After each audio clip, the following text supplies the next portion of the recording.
എനിക്ക് പറയാനുള്ളത്, ഒന്ന്, മാതാപിതാക്കളും മക്കൾക്ക് വേണ്ടി എന്ത് ചെയ്യണം? കരയണം. യെരൂശലേം പുത്രിമാരെ, നിങ്ങൾ എന്നെ ചൊല്ലി കരയണ്ട, നിങ്ങളെയും നിങ്ങളുടെ മക്കളെയും ചൊല്ലി കരവീൻ.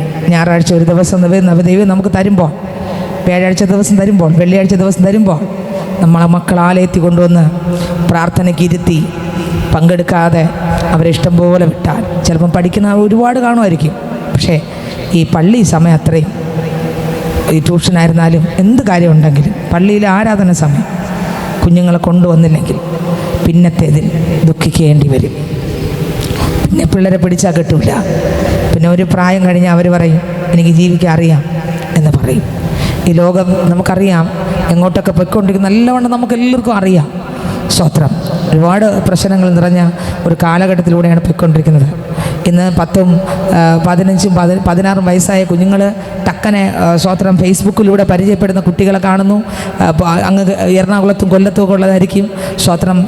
പെൺകുട്ടി 16 വയസ്സായിരിക്കും, ആണുങ്ങൾ 45 വയസ്സായിരിക്കും. ദൈവത്തിന് സ്തോത്രം.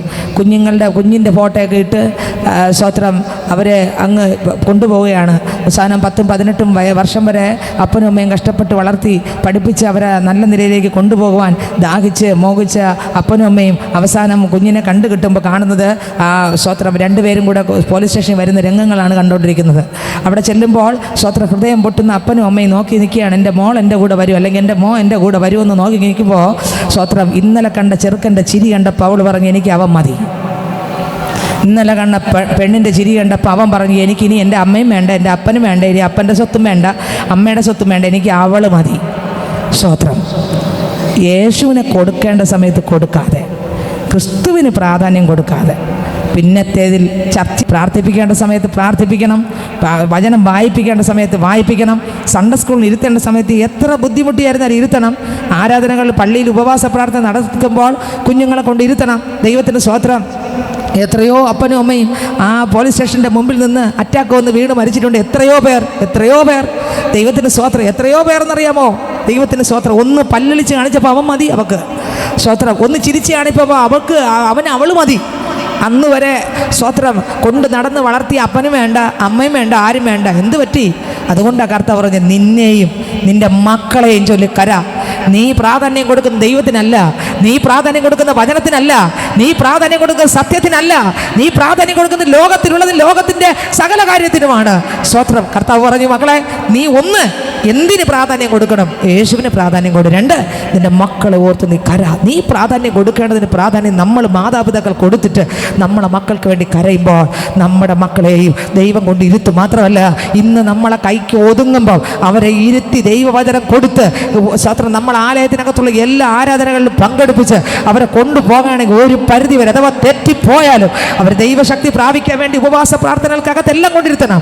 സ്തോത്രം. ദൈവകൃപയില്ലാതെ അവർക്ക് പിടിച്ചു നിൽക്കാൻ പറ്റത്തില്ല. സ്തോത്രം. അല്ല എങ്കിൽ 4-5 ദിവസം കഴിയുമ്പോൾ അവർ പറയും ഈ അപ്പൻ എനിക്ക് വേണ്ട, ഈ അമ്മ എനിക്ക് വേണ്ട, ഇന്നലെ കണ്ട ആ പെണ്ണ് എനിക്ക് മതി, ഇന്നലെ കണ്ട ആ പയ്യൻ മതി. ഇന്നലെ ഒന്ന് ചിരിച്ച് കാണിച്ചോളൂ. ഹായ് എവിടെ കൂടെ കാണിച്ചത്? സ്തോത്രം. വാട്സപ്പിലൂടെ എവിടെ കൂടെ കാണിച്ചത്? ഫേസ്ബുക്കിലൂടെ എവിടെ കൂടെ കാണിച്ചത്? സ്തോത്രം. ഇൻസ്റ്റയിലൂടെ കാണിച്ചത് ഹായ് എന്ന് കാണിച്ചതേ ഉള്ളൂ. അവൻ്റെ ഒരൊറ്റ ചിരി കണ്ടപ്പോൾ വിളങ്ങ് വീണു. ദൈവത്തിന് സ്തോത്രം. ഹല്ലേലൂയ. ഈ ഹായിൽ നമ്മുടെ തലമുറകൾ തെറ്റിപ്പോകാണ്ടിരിക്കണമെങ്കിൽ നമുക്കൊരു പ്രാർത്ഥന വേണം. നമ്മളെ മക്കൾക്ക് വേണ്ടി കുടുംബത്തിന് വേണ്ടി പ്രാർത്ഥന വേണം. ഒപ്പം ആ ഞായറാഴ്ച ഉള്ള പഠിത്തം 11 മണിയിലുള്ള പഠിത്തം മതിയാക്കിയിട്ട് ആ കർത്താവിൻ്റെ ആലയത്തിൽ എത്ര ഭയങ്കര അങ്ങറ്റം വരെയുള്ള പഠിത്തം ഇപ്പം തീർന്നെന്ന് പറഞ്ഞാലും ശരി, കർത്താവ് കൃപ തന്നില്ലെങ്കിൽ നമുക്ക് പരീക്ഷ എഴുതാൻ പോലും പറ്റില്ല, നമുക്ക് പഠിക്കാൻ പോലും പറ്റില്ല, ബാക്കിയുള്ള സമയം പോലും പഠിക്കാൻ പറ്റില്ല. ആഴ്ചയിൽ 7 ദിവസം കിട്ടുമ്പോൾ സ്തോത്രം ദൈവത്തിന് കൊടുക്കുന്ന സമയം കൊടുക്കയില്ല. ബാക്കി ഇത്രയും മണിക്കൂറുകൾ ദൈവം തരുന്നു നമുക്ക് പഠിക്കാനും ബാക്കി എല്ലാത്തിനും. പക്ഷേ ദൈവാലയത്തിൽ ദൈവത്തിൻ്റെ നാമത്തിൽ ഇരിക്കേണ്ട സമയം, വീട്ടിനകത്ത് പ്രാർത്ഥിക്കേണ്ട സമയം, ഒറ്റയ്ക്കിരുന്ന് പ്രാർത്ഥിക്കേണ്ട സമയം, കുഞ്ഞുങ്ങളെ ഇരുത്തി പ്രാർത്ഥിപ്പിക്കാൻ നമുക്ക് കഴിഞ്ഞാൽ ഞാൻ പറയാം സ്തോത്രം. എവിടെ കൂടെ അഥവാ തെറ്റി അങ്ങോട്ട് പോയാലും അവരൊരു ദിവസം ഒരു സന്ദർഭത്തിൽ അവർ കണ്ണ് തുറക്കും, മടങ്ങി വരും, അപ്പൻ്റെ വീട്ടിൽ മടങ്ങി വന്നിരിക്കും. അവർ തെറ്റിപ്പോകാൻ ഇടയാകത്തില്ല. ഹല്ലേലൂയ. എല്ലാവരുടെ ഹൃദയത്തിൻ്റെ മാംസ പലകയ്ക്കകത്ത് ഇത് സ്തോത്രം കിടക്കട്ടെ.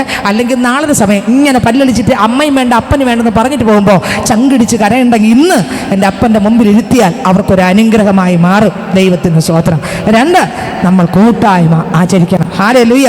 നമ്മളെല്ലാവരും പറയുന്നവരാണ്, നമ്മളെല്ലാവരും സ്തോത്രം. ക്രിസ്തു തലയും നമ്മളാരാ? ശരീരത്തിലെ ഓരോരോ ശരീരമാണ്, ശരീരത്തിലെ അവയവങ്ങളാണ് ഞാൻ നിങ്ങളും. അപ്പോൾ ശരീരത്തിലെ ഒരു സഭയ്ക്കകത്ത് 100 പേരുണ്ടെങ്കിൽ അതെല്ലാവരും ഓരോരുത്തരും എന്തോന്നാ അവയവങ്ങളാണ്. എന്തോന്നാണ്? ശ്രദ്ധിച്ചേ, എന്തോന്നാണ്? അവയവങ്ങളാണ്. കൈക്ക് വേദന, എൻ്റെ കൈക്കാണ് ഒരു വേദന വന്നാൽ എൻ്റെ ശരീരം മൊത്തം എനിക്ക് എന്ത് ചെയ്യും? ഞാൻ വിചാരിക്കും കൈവേദനയെക്കാളും കാലുവേദനയായിരുന്നെങ്കിൽ വലിയ കുഴപ്പമില്ലായിരുന്നു. അയ്യോ, ചിലർ പറയും ഈ പല്ലുവേദനയെക്കാളും കയ്യിലോ കാലിലോ വല്ല ചെറിയൊരു മുറിവായിരുന്നെങ്കിലും കുഴപ്പമില്ല, സഹിക്കാമായിരുന്നു. പല്ലുവേദന സഹിക്കാം. പല്ലുവേദന അല്ല, കാലുവേദന വരും പറയും പല്ലുവേദനയെക്കാളും കുഴപ്പം തോന്നാ കാലുവേദനക്കായി കുഴപ്പമാണ് നഖച്ചിട്ടെന്ന് പറയും. നിങ്ങൾ കേട്ടിട്ടില്ലേ? ഇതെല്ലാം അപ്പം എന്ന് പറഞ്ഞാൽ എല്ലാ വേദനയ്ക്കും ശരീരം മൊത്തത്തിൽ വേദന വരും. ഒരു വേദന വന്നാൽ ശരീരം മൊത്തം എന്ത് ചെയ്യും? വേദന വരും. അങ്ങനെയെങ്കിൽ സ്വത്രം നമ്മൾ ശരീരത്തിലെ അവയവങ്ങളാണ് പള്ളിക്കകത്തിരിക്കുന്ന ഓരോരുത്തരും. അപ്പോൾ നമ്മൾ എന്തിനെല്ലാം കൂട്ടായ്മ ആചരിക്കണം? ഒന്ന് ഞാൻ പറഞ്ഞു, നമ്മളെയും നമ്മളെ മക്കളെയും ചൊല്ലി കരഞ്ഞോളണം. നമ്മളെ ചൊല്ലി കരയണം. നമ്മുടെ പാവത്തെ ഓർത്ത് കരയണം. മടങ്ങി വരാൻ പറ്റാത്ത വിഷയങ്ങൾ ഓർത്ത് കരഞ്ഞ് ദൈവഭാഗത്ത് മുട്ടുമടക്കണം. ദൈവം തരുന്ന അവസരങ്ങളൊന്നും കളയരുത്. പ്രാധാന്യം കൊടുക്കേണ്ടതിന് മാതാപിതാക്കൾക്ക് പ്രാധാന്യം കൊടുക്കണം. വില കൊടുക്കേണ്ടതിന് വില കൊടുക്കണം. സ്വത്രം ക്രിസ്തുവിനുള്ളതിനുമാണ് വില, അത് കൊടുക്കണം. ബാക്കി പിന്നെ ദൈവത്തിന് സ്വത്രം. മുമ്പേ അവൻ്റെ രാജ്യവും നീതി അന്വേഷിപ്പിക്കും, അതോടുകൂടെ സകലവും നമുക്ക് ദൈവം തരും. 2, ദൈവത്തിന് സ്വത്രം. മക്കളെ ചൊല്ലി കരയണം. മക്കൾ ഏതൊക്കെ ഭാഗത്തൂടെ ഒരുപക്ഷെ പോകുന്നത് നമ്മൾ കണ്ടാലും ശരി, കർത്താവ് ഒരു സമയത്ത് മടക്കി കൊണ്ടുവരും. അവരെ ബാലശിക്ഷ കൊടുത്ത്, ബാലശിക്ഷയിലും പഥ്യോപദേശത്തിലും വചനം പറയുന്നു, കുഞ്ഞുങ്ങളെ ബാലശിക്ഷയിലും പഥ്യോപദേശത്തിലും പോറ്റി വളർത്തുവിൻ. അപ്പോൾ മാതാപിതാക്കളും പോറ്റി എന്ത് ചെയ്യണം? വളർത്തണം. നിങ്ങൾ നോക്കണം, സൺഡേ സ്കൂളിലുള്ള സ്വത്രം പുസ്തകം അവർ വായിക്കുന്നുണ്ടോ? ഒരു ദിവസമെങ്കിലും എടുത്ത് വായിച്ചോ? ആ ഓരോ ദിവസം ഒരു വാക്യമേ ഉള്ളൂ ഒരാഴ്ചയ്ക്ക് ഒരിക്കൽ. അത് പഠിച്ചോ? എത്ര മാതാപിതാക്കൾ ശ്രദ്ധിക്കാറുണ്ട്? ഇല്ല. സ്കൂളിലുള്ള എഴുതിയൊന്നും ശ്രദ്ധിക്കാറുണ്ട്, അല്ലെങ്കിൽ രക്ഷകർത്താവിനെ വിളിക്കും. സ്വത്രം. പക്ഷെ പള്ളിയിലുള്ളത് ശ്രദ്ധിക്കത്തില്ല. സ്കൂളിൽ പോവേണ്ടി വരും. നാളെ രാവിലെ ഞായറാഴ്ച തിങ്കളാഴ്ച കുട്ടിയെ ക്ലാസ്സിൽ കയറ്റണമെങ്കിൽ എവിടെ ആര് പോകണം? രക്ഷകർത്താക്കൾ പോകണം. പള്ളിയിൽ പിന്നെ ആരും ചോദിക്കാനുമില്ല, പറയാനില്ലാത്തതുകൊണ്ട് ഇനി പഠിച്ചാൽ എന്ത്, പഠിച്ചില്ലെങ്കിൽ എന്ത്, വചനമല്ലേ. അതിനിപ്പോൾ വലിയ ഗൗരവമൊന്നും കൊടുക്കേണ്ട കാര്യമൊന്നും. കണ്ണീരും മൂക്കളെയൊക്കെ പായുമ്പോൾ മനസ്സിലാവും എന്തിനാണ് ഗൗരവമെന്ന്. അപ്പം മനസ്സിലാവും. ദൈവത്തിന് സ്വത്രം. ഇന്ന് കൊടുക്കേണ്ട വില കൊടുത്ത് തന്നെ നമ്മൾ എന്ത് ചെയ്യണം? മുന്നോട്ട് പോകണം. ചിലപ്പോൾ നമ്മൾ മുമ്പിൽ തെറ്റിപ്പോവായിരിക്കും. പക്ഷെ ഒരു സമയത്ത് അപ്പൻ്റെ ഇളയ മകൻ വന്ന പോലെ ഞാൻ പറയാം, വന്നിരിക്കും. ഹല്ലേലൂയ. അവർ തെറ്റിപ്പോയാൽ അവർ മാറത്തില്ല. നിലംപരിചാകാൻ ദൈവം വിടത്തില്ല. തൂക്കിയെടുത്ത് ദൈവം കൊണ്ടുവന്നിരുത്തും. അതുകൊണ്ട് കൊടുക്കേണ്ട സ്ഥാനം കൊടുക്കണം. അമ്മമാരും അപ്പന്മാരും കരയണം. അവരവരുടെ കുറവ് ഉണർന്നോളണം. രക്ഷിക്കപ്പെട്ടോളണം. മാനസാന്തരപ്പെട്ടോളണം. യേശു വാദിക്കലാണ്. തള്ളപ്പെടരുത്. 2, നമ്മളെ ഓർത്ത് കരയണം. നമ്മുടെ മക്കളെ ഓർത്ത് കരയണം. നിങ്ങളെയും നിങ്ങളെ മക്കളെ ഓർത്ത് കരയണം. നമ്മുടെ മക്കളെ ഓർത്ത് കരയണം. മക്കൾക്ക് വേണ്ടി പ്രാർത്ഥിക്കണം. അവരെ ഇരുത്തേണ്ട രീതിയിൽ ഇരുത്തണം. 3, കൂട്ടായ്മ ആചരിക്കണം. സ്വത്രം. എന്താണ്, എവിടെയൊക്കെയാണ് നമ്മൾ കൂട്ടായ്മ ആചരിക്കേണ്ടത്? ടക്കനെ വായിച്ചു തരണമേ. അപ്പോസ്തല പ്രവൃത്തികളുടെ പുസ്തകം 2-ാം അധ്യായം 42-ാം വാക്യം വായിക്കുമ്പോൾ വേദപുസ്തകം പറയുന്നു, അപ്പോസ്തല പ്രവൃത്തികളുടെ പുസ്തകം 2-ാം അധ്യായം അതിന്റെ 42-ാം വാക്യം വായിക്കുമ്പോൾ അതിനകത്ത് എഴുതിയിരിക്കുന്നു. സ്വത്രം വായിച്ച്. അപ്പോസ്തലന്മാരുടെ ഉപദേശം കേട്ടും കൂട്ടായ്മ ആചരിച്ചും അപ്പം നുറുക്കിയും പ്രാർത്ഥന കഴിച്ചും പോന്നു. 1, നമുക്ക് ഇത് നമ്മൾ ചിലപ്പോൾ ഞായറാഴ്ചയെങ്കിലും നമ്മൾ ഞായറാഴ്ച ക്രിസ്ത്യാനികളായിട്ടെങ്കിലും നമ്മൾ പലപ്പോഴും ആരാണ് അവസരമൊക്കെ കൊണ്ടുവരാൻ വ്യാഴാഴ്ച അവസരമുണ്ട്, വരില്ല. നമ്മൾ ഞായറാഴ്ച മാത്രമുള്ള ക്രിസ്ത്യാനിയാണ്. അവർ അപ്പോസ്തലന്മാരുടെ ഉപദേശം കേട്ടും കൂട്ടായ്മ ആചരിച്ചും അപ്പം നുറുക്കിയും പ്രാർത്ഥന കഴിച്ചും പോന്നു. 1, ആരാധനയ്ക്കകത്ത് ഒരു കൂട്ടായ്മ വേണം. നമ്മൾ ഒരുമിച്ചുള്ള ആരാധനകൾ. സ്വത്രം. അതിനെന്ത് വേണം? കൂട്ടായ്മ ആചരിച്ചേ തരൂ. ആരാധനയിൽ ഒരു കൂട്ടായ്മയുണ്ട്. അപ്പം നുറുക്കലിൽ ഒരു കൂട്ടായ്മയുണ്ട്. അതിൽ നമ്മൾ പങ്കെടുക്കണം. ഒരു ഞായറാഴ്ച ക്രിസ്ത്യാനിയായിട്ട് മാത്രമല്ല, പിശാചിനി അല്പസമയമേ ഉള്ളൂ എന്നറിഞ്ഞ് നമ്മളെ സ്വത്രം എങ്ങനെ തെറ്റിക്കാന്ന് പറഞ്ഞ് വെളിപ്പാട് പുസ്തകത്തിനകത്തുണ്ട് വാക്യം. സ്വത്രം. അവൻ ഇനി അല്പസമയമേ ഉള്ളൂ എന്ന് പറഞ്ഞ് അവൻ വെപ്രോളപ്പെട്ട് ആരെയൊക്കെ കീഴ്പ്പെടുത്ത, ആരെയൊക്കെ തള്ളിയിടാം എന്ന് പറഞ്ഞവൻ കാത്തു നടക്കുകയാണ്. അതുകൊണ്ട് അവിടെ ഒരിടവും വീഴാതിരിക്കണമെങ്കിൽ ദൈവം സ്വത്രം നമുക്ക് തരുന്ന അവസരങ്ങൾ കൂട്ടായ്മയ്ക്കായിട്ട് ഉപയോഗിച്ചോളണം. ദൈവം നമുക്ക് സഭയ്ക്കകത്ത് തരുന്ന അവസരങ്ങൾ, ഉപവാസ പ്രാർത്ഥനയ്ക്ക് തരുന്ന അവസരങ്ങൾ, ദൈവത്തിന് സ്വത്രം, കൺവെൻഷന് തരുന്ന അവസരങ്ങൾ, ദൈവത്തിന് സ്വത്രം. എവിടെയൊക്കെ ദൈവം നമുക്ക് അവസരം തരുമോ അവിടെ എല്ലാം കൂട്ടായ്മ ആചരിച്ചോളണം. വായിച്ച ഒന്നുകൂടെ അപ്പോസ്തല പ്രവൃത്തികളുടെ പുസ്തകം 2-ാം അധ്യായം 42-ാം വാക്യം ഒന്നുകൂടെ. അപ്പോസ്തലന്മാരുടെ ഉപദേശം കേട്ടും കൂട്ടായ്മ ആചരിച്ചും അപ്പം നുറുക്കിയും പ്രാർത്ഥന കഴിച്ചും പോന്നു. കൂട്ടായ്മ വേണം. അവിടെ കണ്ടോ, സഭ ആരാധനകൾക്കകത്ത് കൂട്ടായ്മ, ഒത്തൊരുമിച്ചുള്ള ആരാധന, കൂട്ടായ്മ. ഭവന ആരാധനകൾക്ക് കൂട്ടായ്മ. കണ്ടോ, ഒരു ഭവന ആരാധന എന്ന് പറഞ്ഞാൽ നമ്മുടെ ദേശത്ത് ഒരു ഭവന ആരാധന ഓടി എത്താൻ പറ്റിയ എല്ലാവരും എന്ത് ചെയ്യണം? ഓടി അവിടെ എത്തണം. ഒരുമിച്ചിരുന്ന് പാടി ആരാധിച്ച് പ്രാർത്ഥിച്ച് ദൈവത്തെ സ്തുതിക്കുമ്പോൾ അവിടെ വലിയൊരു ദൈവപ്രവൃത്തി വെളിപ്പെടും. കുടുംബത്തിന് മാത്രമല്ല, കടന്നു വരുന്ന നമുക്ക് എന്തുണ്ടാകും? വലിയൊരു വിടുതലുണ്ടാകും. ഒരു ഭവന ആരാധന എന്ന് പറയുമ്പോൾ, സ്വത്രം പരസ്യം പറയുമ്പോൾ തന്നെ എന്ത് ചെയ്യണം? എല്ലാവരും ഒരുമിച്ച് വരണം. മാസത്തിലുള്ള ആരാധന എന്ന് പറയുമ്പോൾ എല്ലാവരും ഒരുമിച്ച് കൂടണം. ആഴ്ചയിൽ ഒരു ആരാധന പാങ്കോട്ടോണത്തുണ്ട്, അവിടെ ആരാധന എന്ന് പറയുമ്പോൾ ഒരുമിച്ച് കൂടണം. വ്യാഴാഴ്ച ആരാധനയോട് സഭയ്ക്കകത്ത് ഒരുമിച്ച് കൂടി അങ്ങോട്ട് ആരാധിക്കുമ്പോൾ അതിൻ്റെതാകുന്ന വിടുതലുകൾ നമ്മുടെ മേൽ എന്ത് ചെയ്യും? ദൈവം പകരം. കൂട്ടായ്മ ആചരിക്കുന്നതിൽ മുടക്കം വരുത്തരുത്. ഹല്ലേലൂയ. അപ്പം നുറുക്കിയും പ്രാർത്ഥന കഴിച്ചും പോകുന്നു. വീണ്ടും വായിക്കുമ്പോൾ, ഒന്ന്, കൂട്ടായ്മയിൽ മുടക്കം വരുത്തരുത്. ഏത് കൂട്ടായ്മ? സഭയിലുള്ള ആരാധനകളിൽ, ഭവന ആരാധനകളിൽ, മറ്റ് ഏതെല്ലാം ശുശ്രൂഷകളുണ്ടോ, ഇവിടെ ഒന്നും ഒരു മുടക്കം വിടരുത്. 2, റോമർക്കെഴുതിയ ലേഖനം 12-ാം അധ്യായം 13-ാം വാക്യം. നമ്മളെല്ലാവരും വിഷയം വരുന്നു അല്ലേ? ഞാൻ വചനമാണ് പറയുന്നത്. 2, ശ്രദ്ധിച്ചോളണം എവിടെ കുറവുണ്ടെന്ന്. റോമർ 12:13 വായിച്ചേ. കഷ്ടതയിൽ സഹിഷ്ണുത കാണിപ്പിൻ, പ്രാർത്ഥനയിൽ ഉറ്റിരിപ്പിൻ, വിശുദ്ധന്മാരുടെ ആവശ്യങ്ങളിൽ കൂട്ടായ്മ കാണിക്കുകയും. വിശുദ്ധന്മാരുടെ ആവശ്യങ്ങളിൽ നമ്മൾ കൂട്ടായ്മ കാണിക്കാറുണ്ടോ? പ്രാർത്ഥനയിൽ കൂട്ടായ്മ വേണം. ഒരുമിച്ചുള്ള പള്ളി ആരാധന, കൂട്ടായ്മകൾ, ഭവനാരാധനകൾ, മറ്റുള്ള ആരാധനയിൽ കൂട്ടായ്മ ഒരുമിച്ച് വേണം. പിന്നെ വിശുദ്ധന്മാർക്കൊരാവശ്യം വന്നാൽ എന്ത് വേണം? എനിക്ക് എൻ്റെ പൈസ എനിക്ക് മാത്രം എന്നുള്ള ചിന്ത നമ്മളകത്ത് വരാൻ പാടില്ല. ഒരു കൂട്ടായ്മ വേണം. നമ്മൾ ഏതൊക്കെ കൂട്ടായ്മ ഉണ്ട് സഹോദരങ്ങളെ? സ്വത്രം കൂട്ടായ്മ വേണം. വീണ്ടും കൊരിന്ത്യർക്ക് ലേഖനം 1 കൊരിന്ത്യർ 10:15 വാക്യം മറക്കരുത്. ഈ വചനം എല്ലാം നോട്ട് ചെയ്തോളണം. കർത്താവിൻ്റെ ആത്മാവ് ഇടപെട്ടുകൊണ്ട് ഞാൻ പറയുകയാണ്. ഇത് രാവിലെ മുതൽ ശക്തമായിട്ട് ഇടപെടുന്നതുകൊണ്ട് മാത്രം ഞാനിത് വിളിച്ച് പറയുന്നു. വായിച്ചേ 1 കൊരിന്ത്യർ 10:16 വായിക്കുമ്പോൾ അതിനകത്ത് എഴുതിയിരിക്കുന്നത് വായിച്ചേ. നാം അനുഗ്രഹിക്കുന്ന അനുഗ്രഹപാത്രം ക്രിസ്തുവിന്റെ രക്തത്തിന്റെ കൂട്ടായ്മ അല്ലയോ? നാം നുറുക്കുന്ന അപ്പം ക്രിസ്തുവിന്റെ ശരീരത്തിന്റെ കൂട്ടായ്മ അല്ലയോ? അപ്പൊ കർത്തൃമേശയിലും അപ്പം നുറുക്കുകൾ പങ്കെടുക്കുന്നതിൽ എന്ത് ആചരിക്കണം? കൂട്ടായ്മ ആചരിക്കണം. അപ്പോൾ സഭാരാധനകളിൽ, മറ്റുള്ള ആരാധനകൾ, സ്വതന്ത്ര ദേശങ്ങളിൽ നടക്കുന്ന ആരാധനകൾ നമ്മൾ ഒരുമിച്ച് പങ്കെടുക്കുന്നതിൽ കൂട്ടായ്മ ആചരിക്കണം. ഒരു രക്ഷിക്കപ്പെട്ട പൈതൽ, ഒരു നിറവ് പ്രാപിച്ച പൈതൽ, കാത്തിരിക്കുന്ന ഒരു പൈതൻ്റെ ഗുണമാണ്. അതെല്ലാം കാണും. 2, ദൈവത്തിന് സ്വത്രം. വിശുദ്ധന്മാർക്കൊരാവശ്യമുണ്ടെങ്കിൽ അത് കൂട്ടായ്മ കാണിക്കും. അവർക്ക് കൊടുക്കേണ്ട ദൈവനാമത്തിന് കൊടുക്കും. 2, 1 കൊരിന്ത്യർ 10:16 സ്വത്രം. കർത്തൃമേശയിൽ അപ്പം നുറുക്കുകൾ എന്ത് സംഭവിക്കും? കൂട്ടായ്മ ആചരിക്കും. വീണ്ടും 2 കൊരിന്ത്യർ 6-ാം അധ്യായം അതിന്റെ 14-ാം വാക്യം വായിക്കുമ്പോൾ വായിച്ചേ. 2 കൊരിന്ത്യർ 6:14 വായിച്ചേ. നിങ്ങൾ അവിശ്വാസികളോട് ഇണയില്ല പിണ കൂടരുത്. നീതിക്കും അധർമ്മത്തിനും തമ്മിൽ എന്തൊരു ചേർച്ച? വെളിച്ചത്തിന് ഇരുളിനോട് എന്തൊരു കൂട്ടായ്മ? വെളിച്ചത്തിന് ഇരുളിനും തമ്മിൽ ഒരു കൂട്ടായ്മയില്ല. പാപത്തിനും പാപം ചെയ്യുന്ന ബന്ധനങ്ങൾക്കും ഒരു വെളിച്ചത്തിനും തമ്മിൽ കൂട്ടായ്മയില്ല. നമ്മൾ രക്ഷിക്കപ്പെട്ട് മാനസാന്തരപ്പെട്ട് സ്നാനപ്പെട്ട് കർത്താവിൻ്റെ പൈതങ്ങളായി ജീവിക്കുമ്പോൾ എനിക്ക് ഇരുട്ടിനോട്, പാപത്തോട്, ലോകമോഹത്തോട് ഒരു ബന്ധവുമില്ല. ഹല്ലേലൂയ.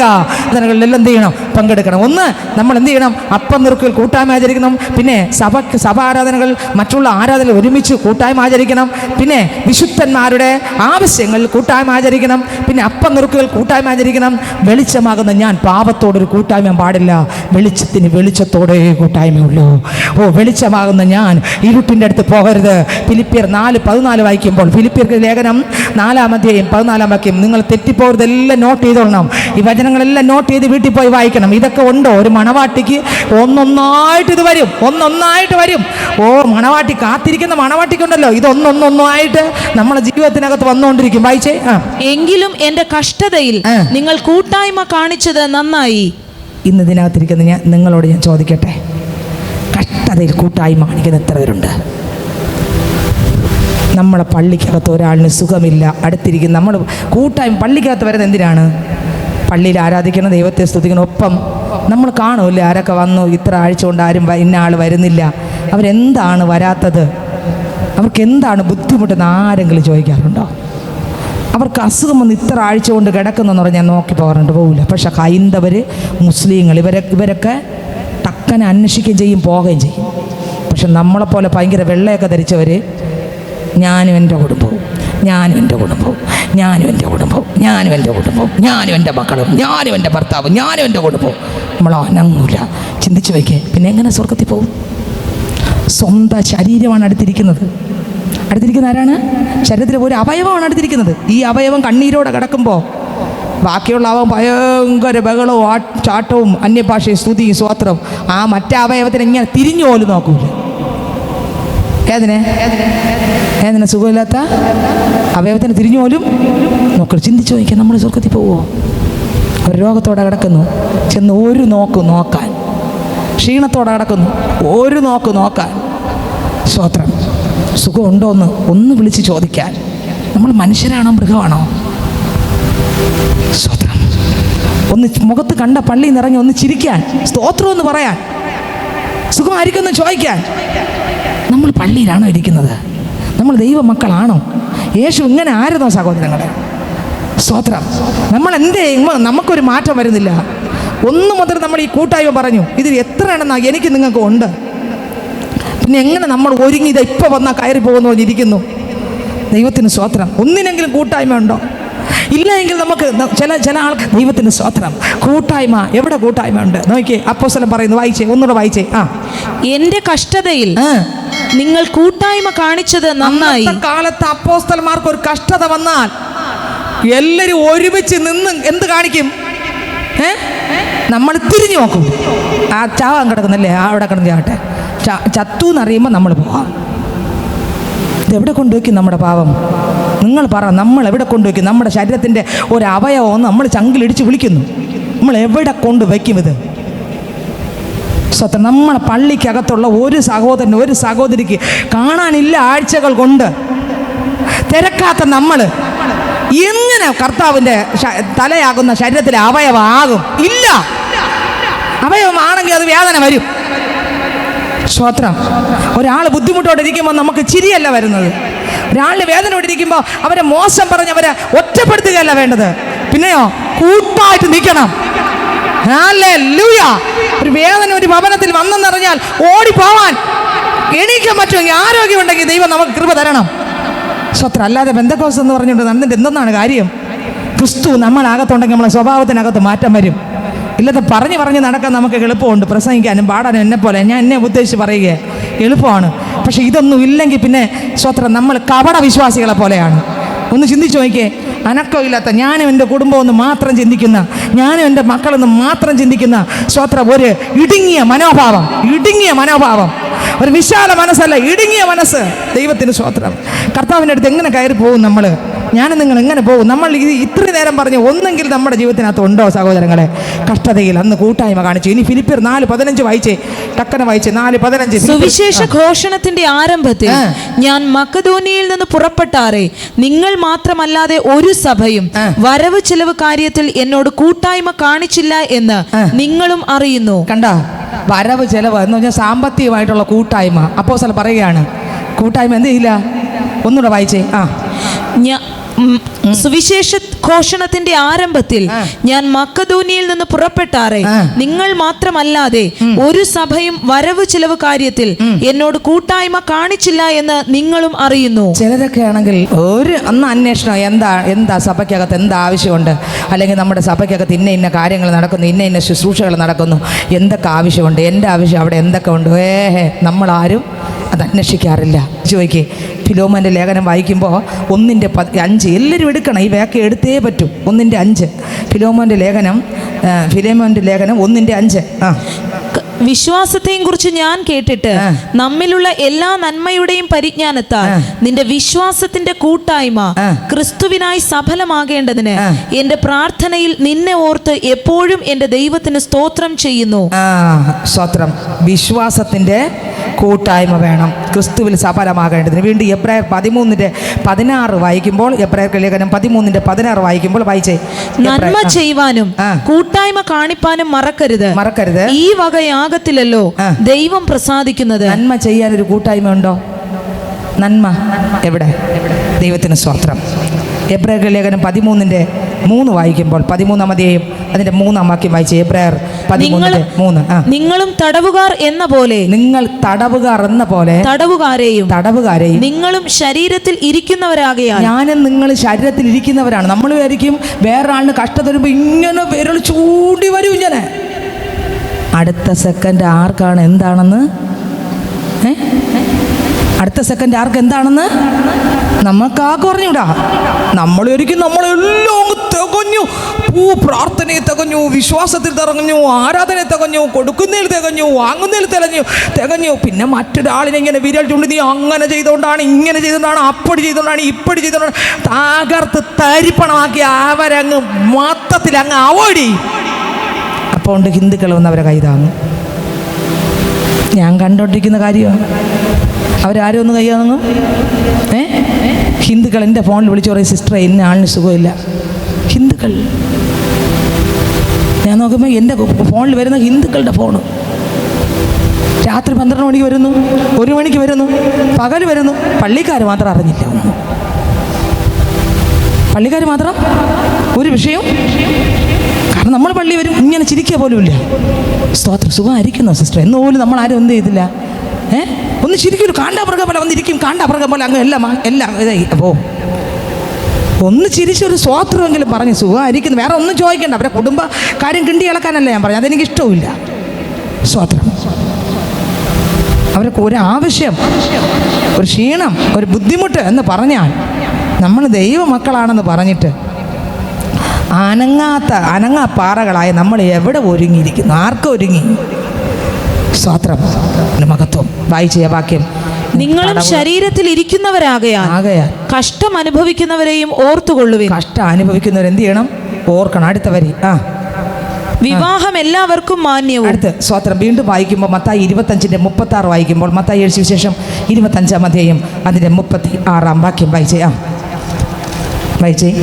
മത്തായി 25:36. നിങ്ങൾ എന്നെ ഉടുപ്പിച്ചു, നഗ്നനായിരുന്നു നിങ്ങൾ എന്നെ ഉടുപ്പിച്ചു, രോഗിയായിരുന്നു നിങ്ങൾ എന്നെ കാണുവാൻ വന്നു, തടവിലായിരുന്നു നിങ്ങൾ എൻ്റെ അടുക്കൽ വന്നു. എത്ര പേര് പോവും? യേശു പറഞ്ഞതാ ഇത്. ഞാൻ രോഗിയായിരുന്നു, നിങ്ങൾ എന്നെ തേടി വന്നു. ഞാൻ തടവിലായിരുന്നു, നിങ്ങൾ എന്നെ കാണാൻ. നമ്മളെങ്കിൽ പറഞ്ഞു ചുമ്മയല്ല, നീ തടവിലായോ, നീ ചെയ്തതിന് അങ്ങനെയാണ് കട. നീ രോഗിയായിരുന്നു, അത് നീ പാപം ചെയ്തിട്ട് രോഗം വന്നു, അവിടെ കട. അടുത്ത സെക്കൻഡ് ആർക്ക് എന്താണെന്നൊന്നും അറിഞ്ഞൂടാ. ഇങ്ങനെ ചെയ്തു, അതുകൊണ്ട് അവിടെ കിടന്നോ? കർത്താവ് പറഞ്ഞു തടവിലായിരുന്നു. ഒന്നുകൂടെ വായിച്ചേ. നഗ്നനായിരുന്നു നിങ്ങൾ എന്നെ ഉടുപ്പിച്ചു, രോഗിയായിരുന്നു നിങ്ങൾ എന്നെ കാണുവാൻ വന്നു. എത്ര പേര് ഉടുപ്പിച്ചു? എത്ര പേര് കാണുവാൻ വന്നു? അടുത്ത് തടവിലായിരുന്നു നിങ്ങൾ എൻ്റെ അടുക്കൽ വന്നു. നിങ്ങൾ എൻ്റെ എവിടെ വന്നു? എത്ര പേര് പോയി? യേശുപ്പച്ച അവിടെ പറഞ്ഞു രണ്ട് കൂട്ടരെ മത്തായി 25 2 വശത്ത് നിർത്തിയിട്ട് പറഞ്ഞു. ഒരു കൂട്ടര് എന്ത് ചെയ്തു? എല്ലാം ചെയ്തു, അവർ മറന്നുപോയി. അത് കർത്താവിൻ്റെ മക്കള്, യഥാർത്ഥ മക്കള്. പ്രതികൂലം ഉണ്ടായിരുന്നു, പ്രശ്നം ഉണ്ടായിരുന്നു. സ്തോത്രം, ആമേൻ. പ്രതിസന്ധി ഉണ്ടായിരുന്നു, പ്രശ്നം ഉണ്ടായിരുന്നു, ഭാരം ഉണ്ടായിരുന്നു, വളരെ ബുദ്ധിമുട്ടുകളൊക്കെ ഉണ്ടായിരുന്നു. പക്ഷെ അവിടെയെല്ലാം ഒരു കൂട്ടം പേര് കണ്ണ് ഉണ്ടായിട്ടും കാണാതെ തിരിച്ചു പോയപ്പോൾ ഒരു കൂട്ടം പേര് അവരെ തേടി ചെന്നു. ഹല്ലേലൂയ. വീണ്ടും വാക്യം വായിക്കുമ്പോൾ സ്തോത്രം. മത്തായി എഴുതിയ സുവിശേഷം അതിൻ്റെ 25:41 വായിച്ചേ. പിന്നെ അവൻ ഇടത്തുള്ളവരോട്, ശപിക്കപ്പെട്ടവരെ എന്നെ വിട്ട് പിശാചിനും അവന്റെ ദൂതന്മാർക്കും ഒരുക്കിയിരിക്കുന്ന നിത്യ അഗ്നിയിലേക്ക് പോകുവിൻ. എനിക്ക് വിശന്നു. കണ്ടോ? വിശന്നു. നിങ്ങൾ ഭക്ഷിപ്പാൻ തന്നില്ല. നമ്മൾ ഭക്ഷിച്ചു. നമ്മളെന്ത് ചെയ്തു? ഭക്ഷിച്ചു. പക്ഷേ കൊടുക്കേണ്ടവർക്ക് അടുത്ത് ദാഹിച്ചു. നമ്മൾ കുടിച്ചു, പക്ഷെ ദാഹത്തോടെ ഒരാളിരുന്നു. നിങ്ങൾ കുടിപ്പാൻ തന്നില്ല. അടുത്ത് അതിഥിയായിരുന്നു. അടുത്ത് നിങ്ങൾ എന്നെ ചേർത്തുകൊണ്ടില്ല. കാണുമ്പോഴേ വെക്കോ എന്ന് പറഞ്ഞു വാതിലങ്ങ് പൊട്ടി. റോമർ 12:15 വായിക്കുമ്പോൾ, റോമർക്ക് ലേഖനം 12-ാം അധ്യായം അതിൻ്റെ 15-ാം വാക്യം വായിക്കുമ്പോൾ വായിച്ചേ. സന്തോഷിക്കുന്നവരോടുകൂടി സന്തോഷിക്കുകയും കരയുന്നവരോട് കൂടെ കരയുകയും ചെയ്യുവിൻ. ആദ്യത്തെ ചിലപ്പോൾ നമ്മൾ ചെയ്യും, സന്തോഷിക്കുന്നവരോട് കൂടെ എന്ത് ചെയ്യും? അത് ചിലപ്പോൾ നമ്മൾ ചെയ്യും. പക്ഷെ കരയുന്നവരോട് കൂടെ നമ്മൾ ഒറ്റ ഓട്ടം ഓടിയാൽ പിന്നെ അടുത്ത വർഷത്തിൽ 2027 കാണും.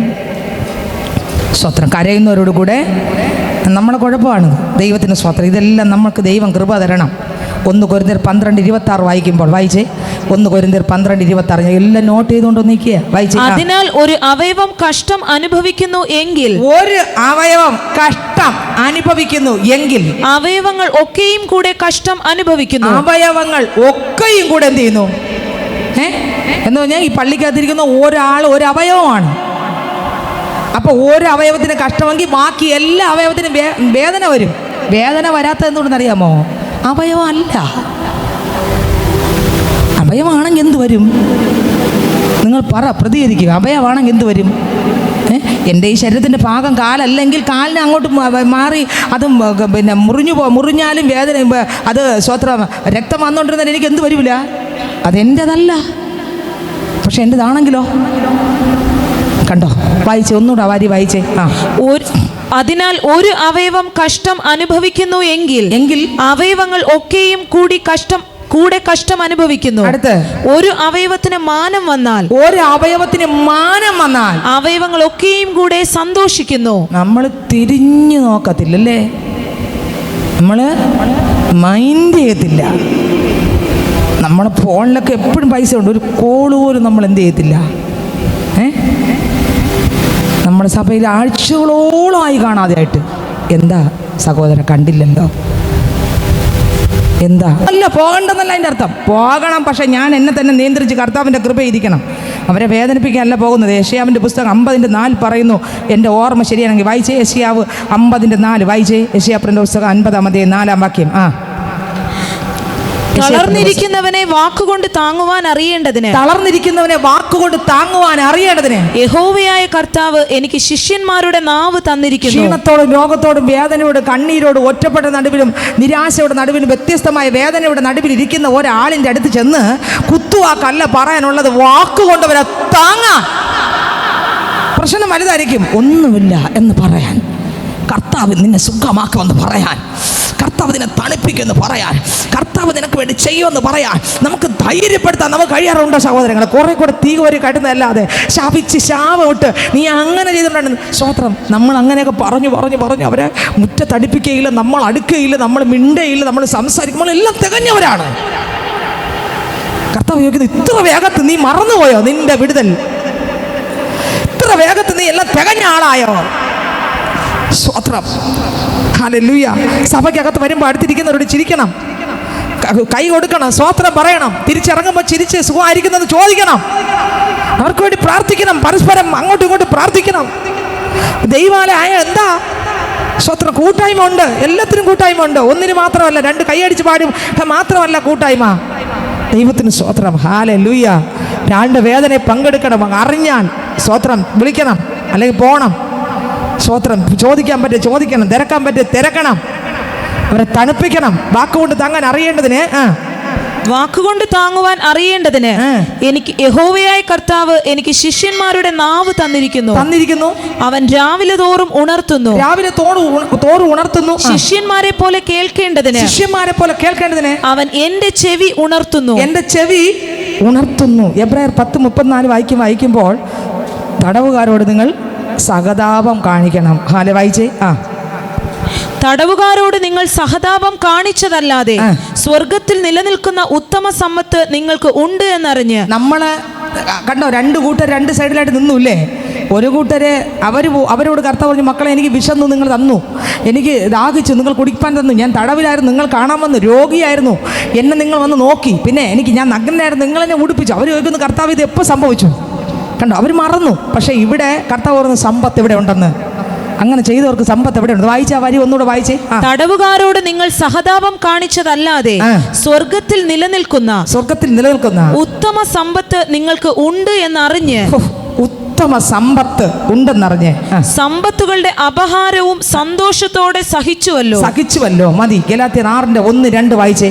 സ്തോത്രം. ഗലാത്യരുടെ ലേഖനം 6:1-2 വായിച്ചേ. സഹോദരന്മാരെ, ഒരു മനുഷ്യൻ വല്ല തെറ്റിലും അകപ്പെട്ടു പോയെങ്കിൽ ആത്മീകരായ നിങ്ങൾ അങ്ങനെയുള്ളവനെ സൗമ്യതയുടെ ആത്മാവിൽ യഥാസ്ഥാനപ്പെടുത്തുവിൻ. അടുത്ത്, നീയും പരീക്ഷയിൽ അകപ്പെടാതിരിപ്പാൻ സൂക്ഷിച്ചുകൊള്ളുക. നമ്മൾ വീഴാതിരിക്കാൻ സൂക്ഷിച്ചുകൊള്ളണം. പിന്നെ നമ്മൾ ആ ഏരിയയിൽ പിന്നെ പോകില്ല. നമ്മൾ പിന്നെ ആ ഏരിയയിൽ എന്തെങ്കിലും ഒരു ബുദ്ധിമുട്ടുണ്ടെങ്കിൽ പിന്നെ നമ്മൾ ആ ഏരിയയിൽ പോകില്ല. എന്നാൽ യേശു പറയുന്നത് അങ്ങനെയല്ല ഒരു ദൈവവൈതൽ. അടുത്ത വരി. തമ്മിൽ തമ്മിൽ ഭാരങ്ങളെ ചുമപ്പിൻ. നമ്മൾ വിചാരിക്കുന്നു അവിടെ പൊയ്ക്കഴിഞ്ഞാൽ അവരെ പാപമല്ല നമ്മുടെ മേൽ വരുമെന്ന്. എന്തോ നമ്മൾ ഭയങ്കര നമ്പർ 1 താരങ്ങളെന്ന്. സ്വത്രം വായിച്ചെടുത്ത വരി. ഇങ്ങനെ ക്രിസ്തുവിന്റെ ന്യായ പ്രമാണം നിവർത്തിപ്പിൻ. ഒന്നുകൂടെ വായിച്ചേ. സഹോദരന്മാരെ, ഒരു മനുഷ്യൻ വല്ല തെറ്റിലും അകപ്പെട്ടു പോയെങ്കിൽ ആത്മീകരായ നിങ്ങൾ അങ്ങനെയുള്ളവനെ സൗമ്യതയുടെ ആത്മാവിൽ യഥാസ്ഥാനപ്പെടുത്തുവിൻ. നീയും പരീക്ഷയിൽ അകപ്പെടാതിരിപ്പാൻ സൂക്ഷിച്ചു കൊള്ളുക. തമ്മിൽ തമ്മിൽ ഭാരങ്ങളെ ചുമപ്പി. തമ്മിൽ എന്ത് ചെയ്യണം? തമ്മിൽ എന്ത് ചെയ്യണം? ഭാരങ്ങളെ. ഭാരം എന്ന് പറയുമ്പോഴേ നമ്മൾ ഓടി രക്ഷപ്പെടും. 5000 ഇട്ട് പിന്നെ 2 വർഷം കഴിഞ്ഞാൽ പിന്നെ തല പൊങ്ങും. അവിടെ ഒരു കല്യാണം ആവശ്യം വന്നപ്പോൾ പോയി. അത് തന്നെ പാര പറഞ്ഞപ്പോൾ ഓടി ഓട്ടമാണ്. പിന്നെ തിരിച്ചെത്തിയപ്പോൾ അടുത്ത കല്യാണം ആവശ്യം വന്നപ്പോഴാണ് നമ്മൾ തിരിച്ചെത്തി. നോക്കിയേ, ഭാരങ്ങളെ ചുമപ്പിൻ. അടുത്ത് ഇങ്ങനെ ക്രിസ്തുവിന്റെ ന്യായ പ്രമാണം നിവർത്തിപ്പിൻ. ഇവിടെ ചുമക്കുമ്പോഴാണ് ക്രിസ്തുവിൻ്റെ വചനം എൻ്റെയും നിങ്ങളുടെയും അകത്ത് വരുന്നത്. വീണ്ടും സ്വത്രം 2 തിമോഥെയോസിൻ്റെ ലേഖനം 1-ാം അധ്യായം 16, 17, 18 വായിച്ചേ. 2 തിമോഥെയോസിൻ്റെ ലേഖനം 1-ാം അധ്യായം 16, 17, 18 വായിച്ചേ. പലപ്പോഴും എന്നെ തണുപ്പിച്ചവനായ ഒനേസിഫൊരോസിന്റെ കുടുംബത്തിന് കർത്താവ് കരുണ നൽകുമാറാകട്ടെ. തണുപ്പിച്ചവൻ, തീയിൽ കിടന്നവനെ തണുപ്പിച്ചാൽ, വേദനിക്കുന്നവരെ തണുപ്പിച്ചാൽ, തീ ആളി കത്തിക്കാനല്ല, തീ ആളി അവിടെ കിടന്ന് അനുഭവിക്കട്ടെ, തീ ആളി കത്തിക്കാനല്ല. ഞാൻ പയ്യാതൊന്നും ശരിയാകത്തില്ല, തീ ആളി കത്തിക്കാനല്ല. നീ ചെയ്ത പാപത്തിൻ്റെ അനുഭവിക്കും, തീ ആളി കത്തിക്കാനല്ല. എന്തോ ആകട്ടെ, അതവരും ദൈവവും തമ്മിലുള്ള കണക്ക്. ഓ ജീസസ്, ഒരു താങ്ങൽ, ഒന്ന് തണുപ്പിക്കാൻ. 5 മിനിറ്റ് മതി, ഒരുപാട് നേരം ഇരുന്ന് അവരെ ബുദ്ധിമുട്ടിച്ച് കരയിപ്പിക്കണ്ട. പോയി ഒന്ന് സ്നേഹത്തോടെ ഒരു വാക്ക് ചോദിക്കാൻ സ്തോത്രം നമുക്ക് കഴിയാറുണ്ട് സഹോദരങ്ങളെ. വായിച്ചേ. അവൻ എൻ്റെ ചങ്ങലയെക്കുറിച്ച് ലജ്ജിക്കാതെ, എൻ്റെ ചങ്ങല കെട്ടപ്പെട്ട് കിടക്കുക അപ്പോസ്തലൻ, ചങ്ങലയെക്കുറിച്ച് ലജ്ജിക്കാതെ ഞാൻ റോമയിൽ എത്തിയ ഉടനെ താല്പര്യത്തോടെ എന്നെ തിരഞ്ഞു കണ്ടെത്തുകയും ചെയ്തു. ആ ദിവസത്തിൽ കർത്താവിന്റെ പക്കൽ കരുണ കണ്ടെത്തുവാൻ. കണ്ടോ, ഇത്രയും വിശ്വസ്തത കാണിച്ചവനെ കുറിച്ച് അപ്പോസ്തലൻ പറയാണ്. ആ ദിവസം, ഒന്നുകൂടെ വായിച്ച സിസ്റ്റർ, ഇപ്പൊ വായിച്ച വരി. ആ ദിവസത്തിൽ കർത്താവിന്റെ പക്കൽ കരുണ കണ്ടെത്തുവാൻ. കർത്താവിന്റെ പക്കൽ എന്ത് കാണും? കരുണ കണ്ടെത്തുവാൻ കർത്താവ് അവന് സംഗതി വരുത്തട്ടെ. കർത്താവ് അവൻ എന്ത് ചെയ്യും? ഞാൻ പറയാം, അത് ചെറുതാകട്ടെ വലുതാകട്ടെ ആൾക്കാരെ അറിയിക്കാനല്ല. ചിലർ ചോദിക്കും സ്വത്രം ആൾക്കാർ ഇന്ന അങ്ങനെയൊന്നുമല്ല, ആൾക്കാരെ അറിയിക്കാനല്ല. നമ്മൾ കർത്താവിൻ്റെ പൈതലാണെങ്കിൽ നമുക്കകത്ത് ആ ഒരു സ്വഭാവം കാണും.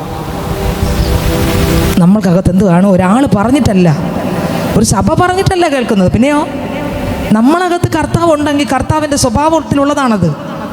അത് നമ്മളിലൂടെ വരും. ഇല്ലെങ്കിൽ നമ്മുടെ ജീവിതത്തിനകത്ത് ഇത് മാത്രമേ കാണുള്ളൂ, വേറെ ഒന്നും കാണൂല.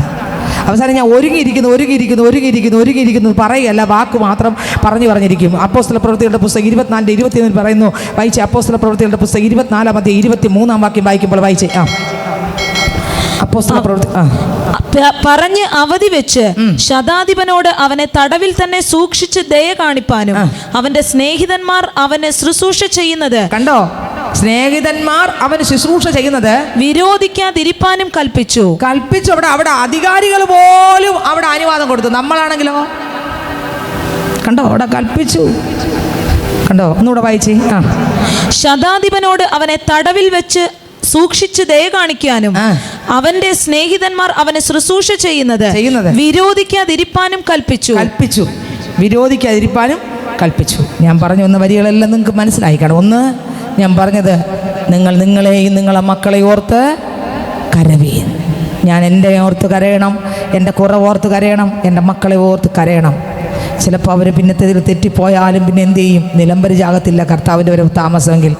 ഒരു ദിവസം നമ്മളെ മക്കളെ കണക്ക് ദൈവം നമ്മളോട് ചോദിക്കുമ്പോൾ അവിടെ പോയി ഇവിടെ പോയി അപ്പുറത്ത് പോയി ഇപ്പുറത്ത് പോയി എന്ന് പറഞ്ഞിട്ട് ഒരിക്കലും അവിടെ ഒരു അർത്ഥവും ഇല്ല. യേശു ഇപ്പം വ്യക്തമായിട്ട് പറഞ്ഞിരിക്കുകയാണ്, എന്നെ ഓർത്ത് കരയണം, എൻ്റെ കുഞ്ഞുങ്ങളെ ഓർത്ത് കരയണം. അവർ ദൈവഭാഗത്ത് വരുന്നത് വരെയും മറുപടി കിട്ടും വരെയും അപ്പൻ്റെ മുമ്പിൽ വീണ് കിടക്കാൻ നമുക്കൊരു മനസ്സ് വേണം. നമ്മൾ വീണ് കിടക്കണം. ആരെ വീണ് കിടക്കണം? നമ്മൾ കർത്താവിൻ്റെ മുമ്പിൽ കിടക്കുമ്പോൾ കർത്താവ് അതിന് പ്രാർത്ഥനയ്ക്ക് മറുപടി തന്നിരിക്കും. ഹല്ലേലൂയ. 2, കൂട്ടായ്മ കാണിക്കണം. സഭയിലുള്ള എല്ലാ ആരാധനകളും പുറത്ത് ഉപവാസ പ്രാർത്ഥനകൾ വരുമ്പോൾ, ഭവന ആരാധനകൾ വരുമ്പോൾ, ദേശങ്ങളിൽ ആരാധന വരുമ്പോൾ നമ്മൾ വെറുതെ അങ്ങ് ഇരിക്കുകയാണ്. ആ സമയത്ത് ഓടി വന്നിരുന്ന് കൂട്ടായ്മ ആചരിച്ച് അവിടെ നിന്ന് കിട്ടുന്ന ഒരു വരിയായിരിക്കും സ്തോത്രം. ഹല്ലേലൂയ. എൻ്റെ കർത്താവ് പറഞ്ഞ മക്കളെ സൈലൻ്റ് ആയിട്ടിരുന്നോ, ഞാൻ നിന്നോട് സംസാരിക്കാം, ഞാൻ നിന്നോട് സംസാരിക്കാം. ഞാൻ ആ ശബ്ദം കേൾക്കാൻ പോകും, ശബ്ദം കേൾക്കും, തിരിച്ചു വരും. എനിക്ക് എന്ത് കിട്ടിയെന്നല്ല, എനിക്ക് എൻ്റെ യേശുവിനെ കിട്ടിയോ, എൻ്റെ യേശുവിൻ്റെ വചനം കിട്ടിയോ. ഇന്ന് ഞാൻ പറയാം, എവിടെ കൂട്ടായ്മ ഉണ്ടെങ്കിൽ ഞാൻ പറയാം, ഇതെല്ലാം സ്വർഗത്തിലെ ദൈവം എന്നെയും നിന്നെയും കാണുന്നുണ്ട്. ഞാൻ നീയും ആ സമയം അത്രയും ചെലവഴിക്കുന്നത് എവിടെയെന്ന്, എന്തുകൊണ്ടാണ് ഞാൻ കൂട്ടായ്മയ്ക്കകത്ത് വരാത്തതെന്നും, എന്തുകൊണ്ടാണ് ഞാൻ ആ പള്ളിക്കകത്ത് വരാത്തത്, ആ ഉപവാസ പ്രാർത്ഥനയ്ക്കകത്ത് വരാത്ത എന്തുകൊണ്ട്, ആ വ്യാഴാഴ്ച ആരാധനയ്ക്ക് വരാത്ത എന്തുകൊണ്ട്, എനിക്ക് റോൾ ഇല്ലാത്തതുകൊണ്ടാണോ ഞാൻ ആ സെക്കൻഡ് സാറ്റർഡേ ആരാധനയ്ക്ക് പോകാത്തത്, എനിക്ക് റോൾ ഇല്ലാത്തതുകൊണ്ടാണോ ആ പാങ്കോട്ടോടത്ത് ആരാധനയ്ക്ക് പോകാത്തത്, എനിക്ക് റോൾ ഇല്ലാത്തതുകൊണ്ടാണോ ആ സഭാരാധനയ്ക്ക് പോകാത്തത്. അമ്മേ സ്വത്രം, എനിക്ക് റോൾ ഉണ്ടോ ഇല്ലെന്നല്ല, എൻ്റെ യേശു എനിക്ക് തരുന്ന അവസരം. കരങ്ങൾ അടിച്ചൊന്ന് സ്തുതിച്ചേ, കരങ്ങൾ അടിച്ചൊന്ന് സ്തുതിച്ചേ. Hallelujah, hallelujah.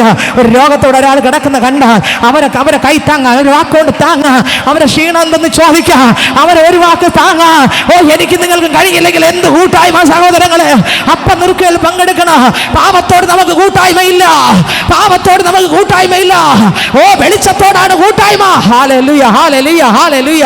വിശുദ്ധന്മാരിൽ കൂട്ടായ്മ ആചരിക്കണം, വിശുദ്ധന്മാരുടെ ആവശ്യങ്ങളിൽ കൂട്ടായ്മ ആചരിക്കണം, പ്രാർത്ഥനയിൽ കൂട്ടായ്മ ആചരിക്കണം, അപ്പം നുറുക്കൽ കൂട്ടായ്മ ആചരിക്കണം. ഒരു ദൈവവൈദ്യൻ, ഒരുക്കപ്പെട്ട ദൈവവൈദ്യൻ പറഞ്ഞാൽ ഇതെല്ലാം കാണും സഹോദരങ്ങള്. ഇന്ന് നിങ്ങൾ എത്ര പേര് നോട്ട് ചെയ്യുന്ന എനിക്ക് അറിഞ്ഞുകൂടാ, എത്ര പേര് എഴുതിയെടുത്തെന്ന് എനിക്ക് അറിഞ്ഞുകൂടാ, ഈ വരികൾ എഴുതിയെടുത്തോന്ന് എനിക്ക് അറിഞ്ഞുകൂടാ. എനിക്ക് സ്വത്രം എന്നെ കർത്താവ് തള്ളി ആത്മാവ് പ്രസ് ചെയ്താണ് ഈ വചനങ്ങളെല്ലാം ഞാൻ നോക്കി കൊണ്ടുവന്ന് രാവിലെ തൊട്ട് എന്നെ പ്രസ് ചെയ്യുകയായിരുന്നു. ഇതിൻ്റെ ഇടയ്ക്ക് 2, 3, 4, 5 ദിവസം ഇടയ്ക്ക് ഉണ്ടായെങ്കിലും ഇന്നലെ ഒന്നും അനക്കമില്ലാത്തതുകൊണ്ട് ഞാൻ വിചാരിച്ചു ഇന്ന് വരത്തില്ലായിരിക്കുന്നു. അപ്പോൾ ഇന്ന് രാവിലെ ഞാൻ അനങ്ങിയില്ല, അതുകൊണ്ട് അതൊന്നും ഞാൻ നോക്കിയില്ല, അത് വരത്തില്ല എന്ന് വിചാരിച്ചു. ഞാൻ വിചാരിച്ചങ്ങ് മാറി.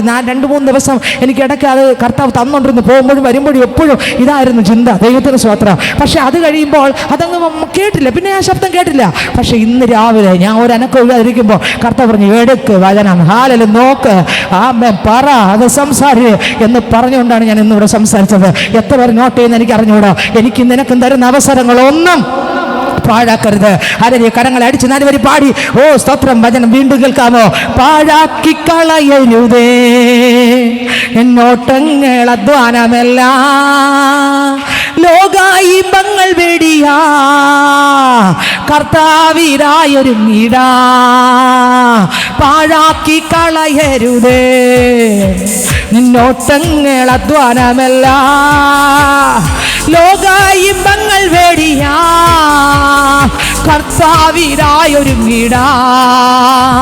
കാണുമോ നീ കർത്തൻ വരവിൽ, കേൾക്കുമോ കാഹള ശബ്ദത്തെ, കാണുമോ നീ കർത്തൻ വരവിൽ, കേൾക്കുമോ കാഹള ശബ്ദത്തെ. പ്രിയ നിൻ വരവേറ്റ വാസന്നമേ, പ്രതിഫലം ലഭിക്കുന്ന നിശ്ചയമേ. പ്രിയ നിൻ വരവേറ്റ വാസന്നമേ, പ്രതിഫലം ലഭിക്കുന്ന നിശ്ചയമേ.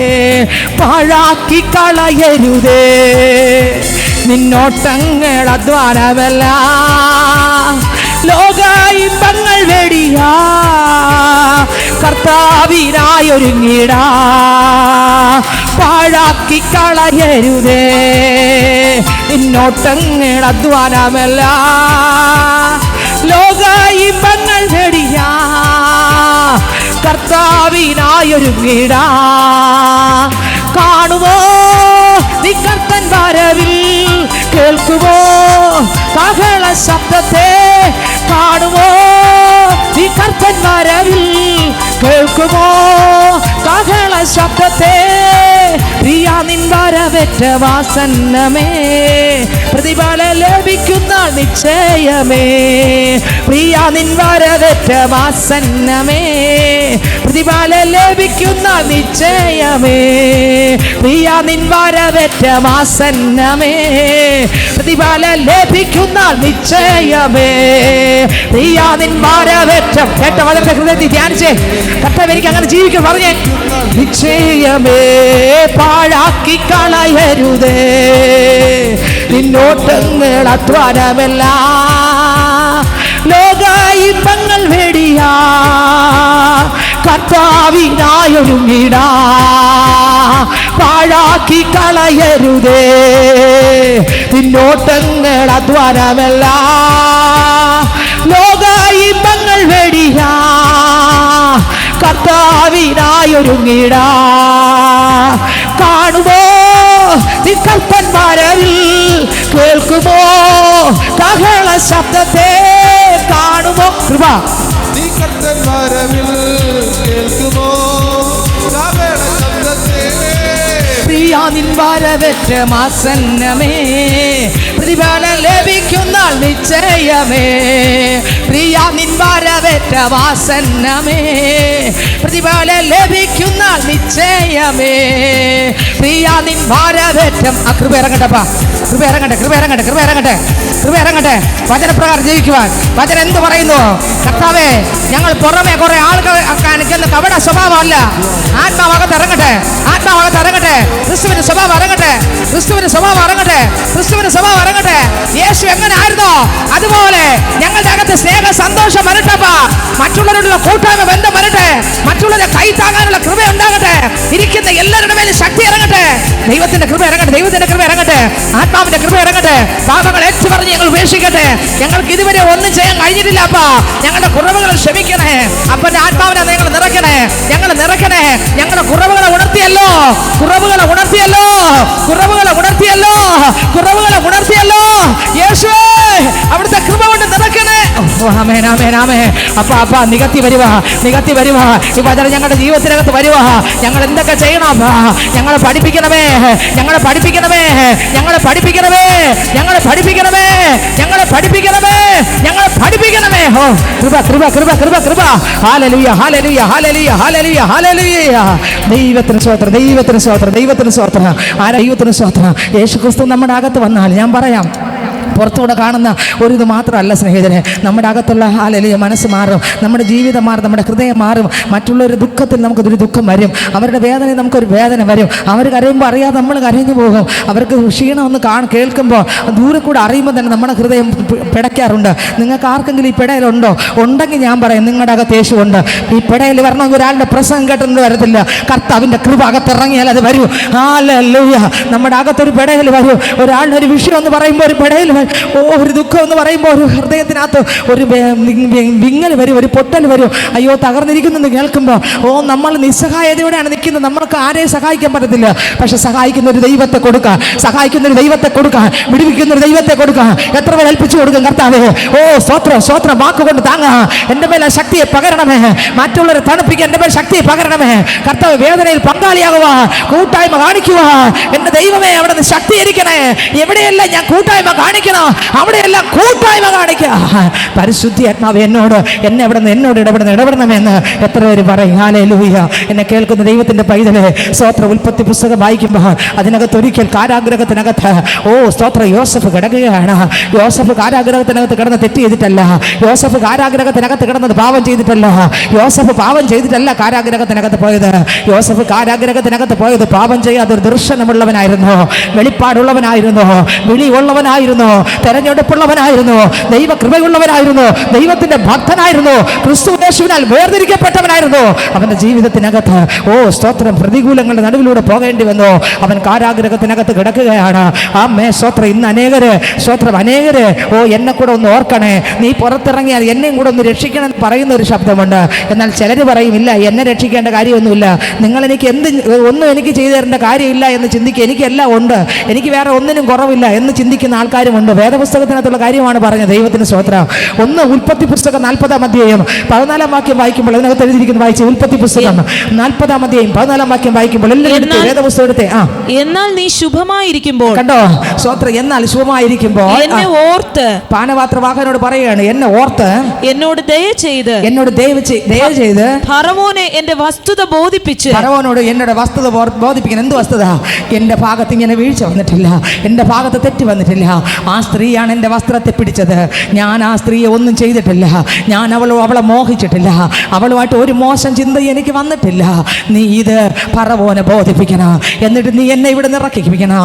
ഓ സ്തോത്രം. നീ എന്നെ ഓർക്കണേ, മറക്കരുതേ. നീ എന്നെ ഇവിടുന്ന് രക്ഷിക്കണേ. നീ ഫറവോനോട് പറഞ്ഞിട്ട് എൻ്റെ നിസ്സഹായ അവസ്ഥ നീ ഫറവോനോട് പറയണം. ഹല്ലേലൂയ. നീ പറഞ്ഞാൽ ഫറവോൻ കേൾക്കും. ഹല്ലേലൂയ. ഓ യോസഫ് പറഞ്ഞയക്കുകയാണ് കാരാഗൃഹത്തിനകത്ത്. സ്തോത്രം. കണ്ട ദർശനം വ്യാഖ്യാനിക്കാൻ ആരുമില്ലാതിരിക്കുമ്പോൾ യോസഫ് വ്യാഖ്യാനിച്ചു കൊടുത്തു. സ്തോത്രം. അപ്പക്കാരൻ്റെയും പാനപാത്രവാഹകൻ്റെയും സ്വപ്നം വ്യാഖ്യാനിച്ചു കൊടുത്തു. പാനപാത്രവാഹകനോട് പറഞ്ഞു നീ ഇന്നതായി തീരും, അപ്പക്കാരനോട് പറഞ്ഞു നീ ഇന്നതായി തീരും. അതുപോലെ സംഭവിച്ചു കേട്ടോ. ദൈവത്തിന് സ്തോത്രം. അപ്പോൾ ഈ സ്തോത്രം ജയിലിനകത്ത് നിറങ്ങുമ്പോൾ ആ തടവറയ്ക്കകത്ത് ഒരു തെറ്റും ചെയ്യാതെ കിടന്ന യോസഫ് പറയുകയാണ്, സ്വപ്നം വ്യാഖ്യാനിച്ചത് അതുപോലെ അക്ഷരാർത്ഥത്തിൽ അതുപോലെ നിറവേറുമ്പോൾ യോസഫ് പറയുകയാണ്, നീ പുറത്തിറങ്ങുമ്പോൾ, നീ ശുഭമായിരിക്കുമ്പോൾ, നീ സന്തോഷത്തോടെ ഇരിക്കുമ്പോൾ, നീ ഇവിടുന്ന് ശുഭത്തോടെ ഇറങ്ങി ഫറവോൻ്റെ അടുത്ത് പോകുമ്പോൾ നീ പോകും, നീ പാനപാത്രം പിടിക്കും, നീ പോകും. പക്ഷെ പോകുമ്പോൾ നീ എന്നെ മറക്കരുത്. ഞാൻ നിരപരാധിയാണ്, ഞാൻ ഒന്നും ചെയ്തിട്ടില്ല, നീ എൻ്റെ കാര്യം ഒന്ന് ഓർപ്പിക്കണം എന്ന് പറഞ്ഞു.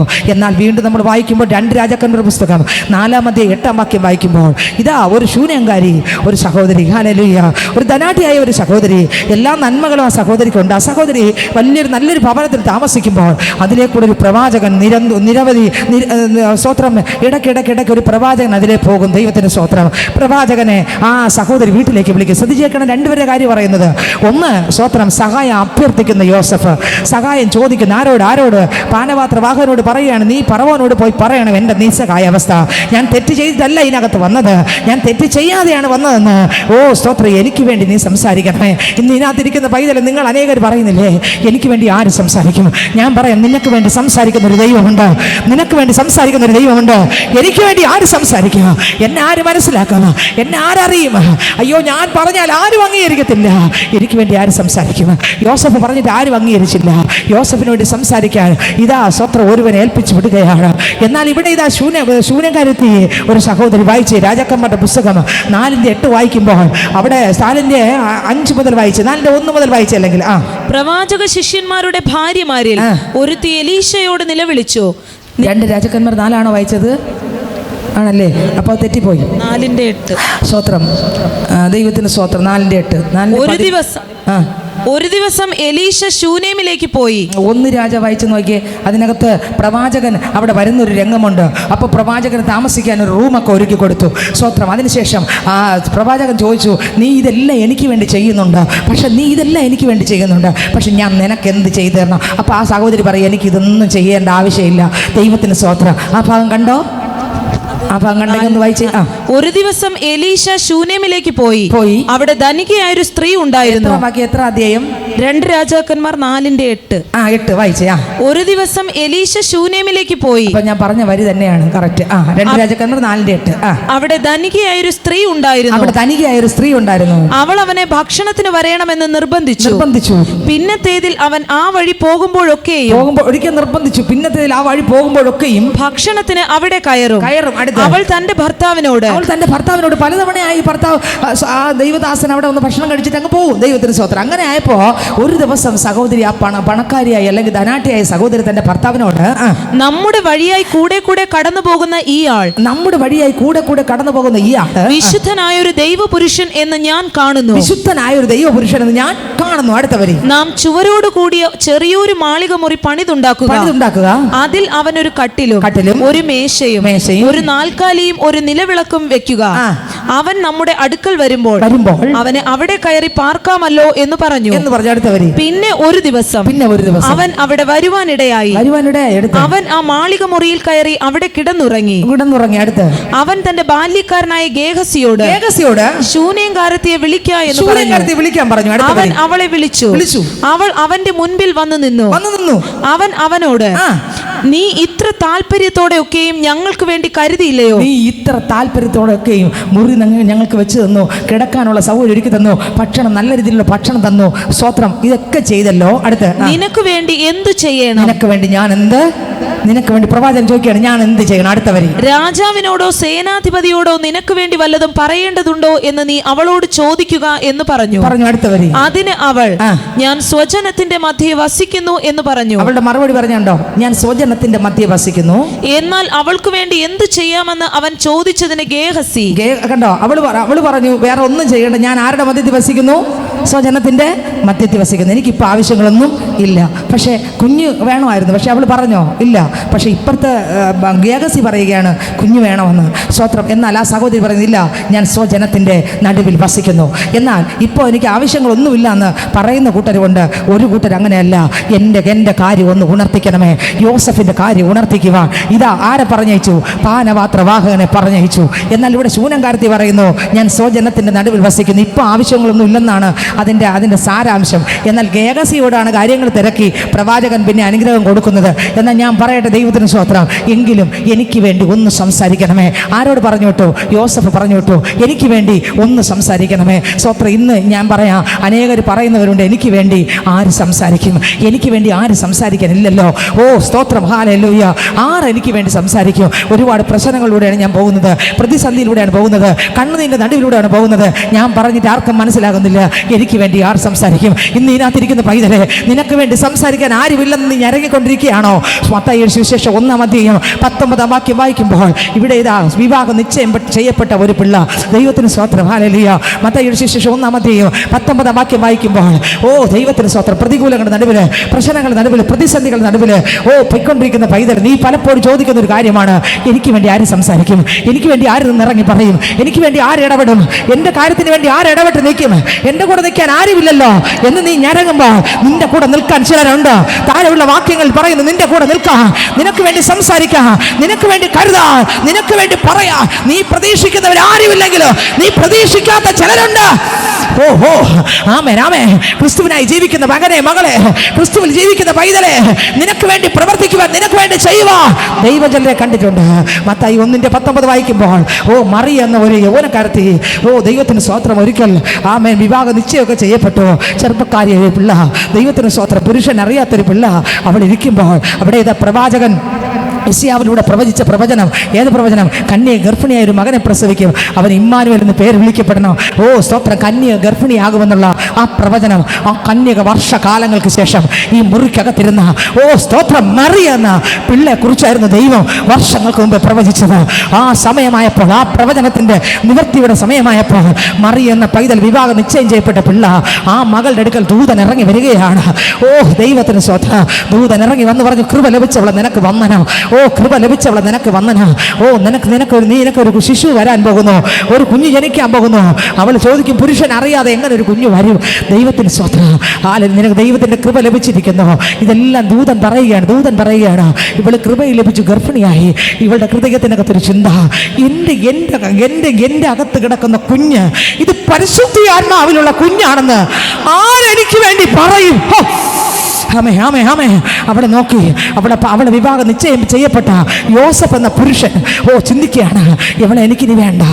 ഞാൻ വിവാഹം നിശ്ചയം ചെയ്യപ്പെട്ട ശരിയെന്നെ, അപവാദം വരും. ഈ ലോകത്തിൽ ഇന്ന് വരെ ഇങ്ങനെ ഒന്നും സംഭവിച്ചിട്ടില്ല. ശ്രദ്ധിക്കണമേ, എല്ലാവരും ശ്രദ്ധിക്കുന്നുണ്ടെന്നെ. ഹല്ലേലൂയ.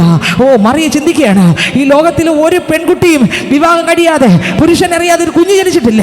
പക്ഷേ എൻ്റെ വയറിനകത്ത് വളരുന്ന ഈ കുഞ്ഞ്, ഞാനൊരു പുരുഷൻ്റെ അടുത്ത് പോയതല്ല എന്നും, ഞാനൊരു അവിഹിത ബന്ധത്തിൽ പെയ്തിട്ടില്ലെന്നും, ഞാൻ പാപം ചെയ്തിട്ടില്ലെന്നും, ഇത് പരിശുദ്ധ ആത്മാവിലുള്ള ഒരു പൈതലാണെന്നും, ഇത് യേശു എന്ന് പേരിടണമെന്നും, മാനവജാതിയുടെ പാപത്തെ മോചിപ്പിക്കുന്ന പൈതലാണ് എൻ്റെ ഉദരത്തിൽ വരുന്നതെന്നും ആര് പറയും? ആരെനിക്ക് വേണ്ടി പറയും? ഈ നാണം കെട്ട കേസെന്ന് പറഞ്ഞ് എല്ലാവരും എന്നെ ഒറ്റപ്പെടുത്തുമ്പോൾ ആരെനിക്ക് വേണ്ടി പറയുമോ? ആരെനിക്ക് വേണ്ടി പറയും? എല്ലാവരും അറിഞ്ഞു ഇവൾ ഗർഭിണിയാണെന്ന് എല്ലാവരും അറിഞ്ഞു. അപ്പന് പറയാൻ പറ്റുന്നില്ല, അമ്മയ്ക്ക് പറയാൻ പറ്റുന്നില്ല. അപ്പനും അമ്മയും ഒരുപക്ഷെ ഈ മകളോട് ചോദിക്കുകയായിരിക്കും, എടി ഈ കുഞ്ഞിന്റെ അപ്പനാരെന്ന് പറ. ഓ, നിങ്ങൾ ചിന്തിച്ചു നോക്കിയേ. എടി, ഈ കുഞ്ഞിന്റെ അപ്പനാരെന്ന് പറ. ആരും കൂടെ നിന്ന് പറയാനില്ല. ആത്മാവ് തന്ന കുഞ്ഞാണെന്ന് പറയാൻ ആരുമില്ല. ഒരു പക്ഷേ ഈ സഹോദരി ചിന്തിച്ചു കാണും, എനിക്ക് വേണ്ടി ആര് പറയും? ഓ, ദൈവത്തിന് സ്വന്തം. അപ്പൻ ഒരു പക്ഷേ ചോദിക്കുന്നതായിരിക്കും, എടി, ഈ കുഞ്ഞിന്റെ അപ്പനാരെന്ന് പറ.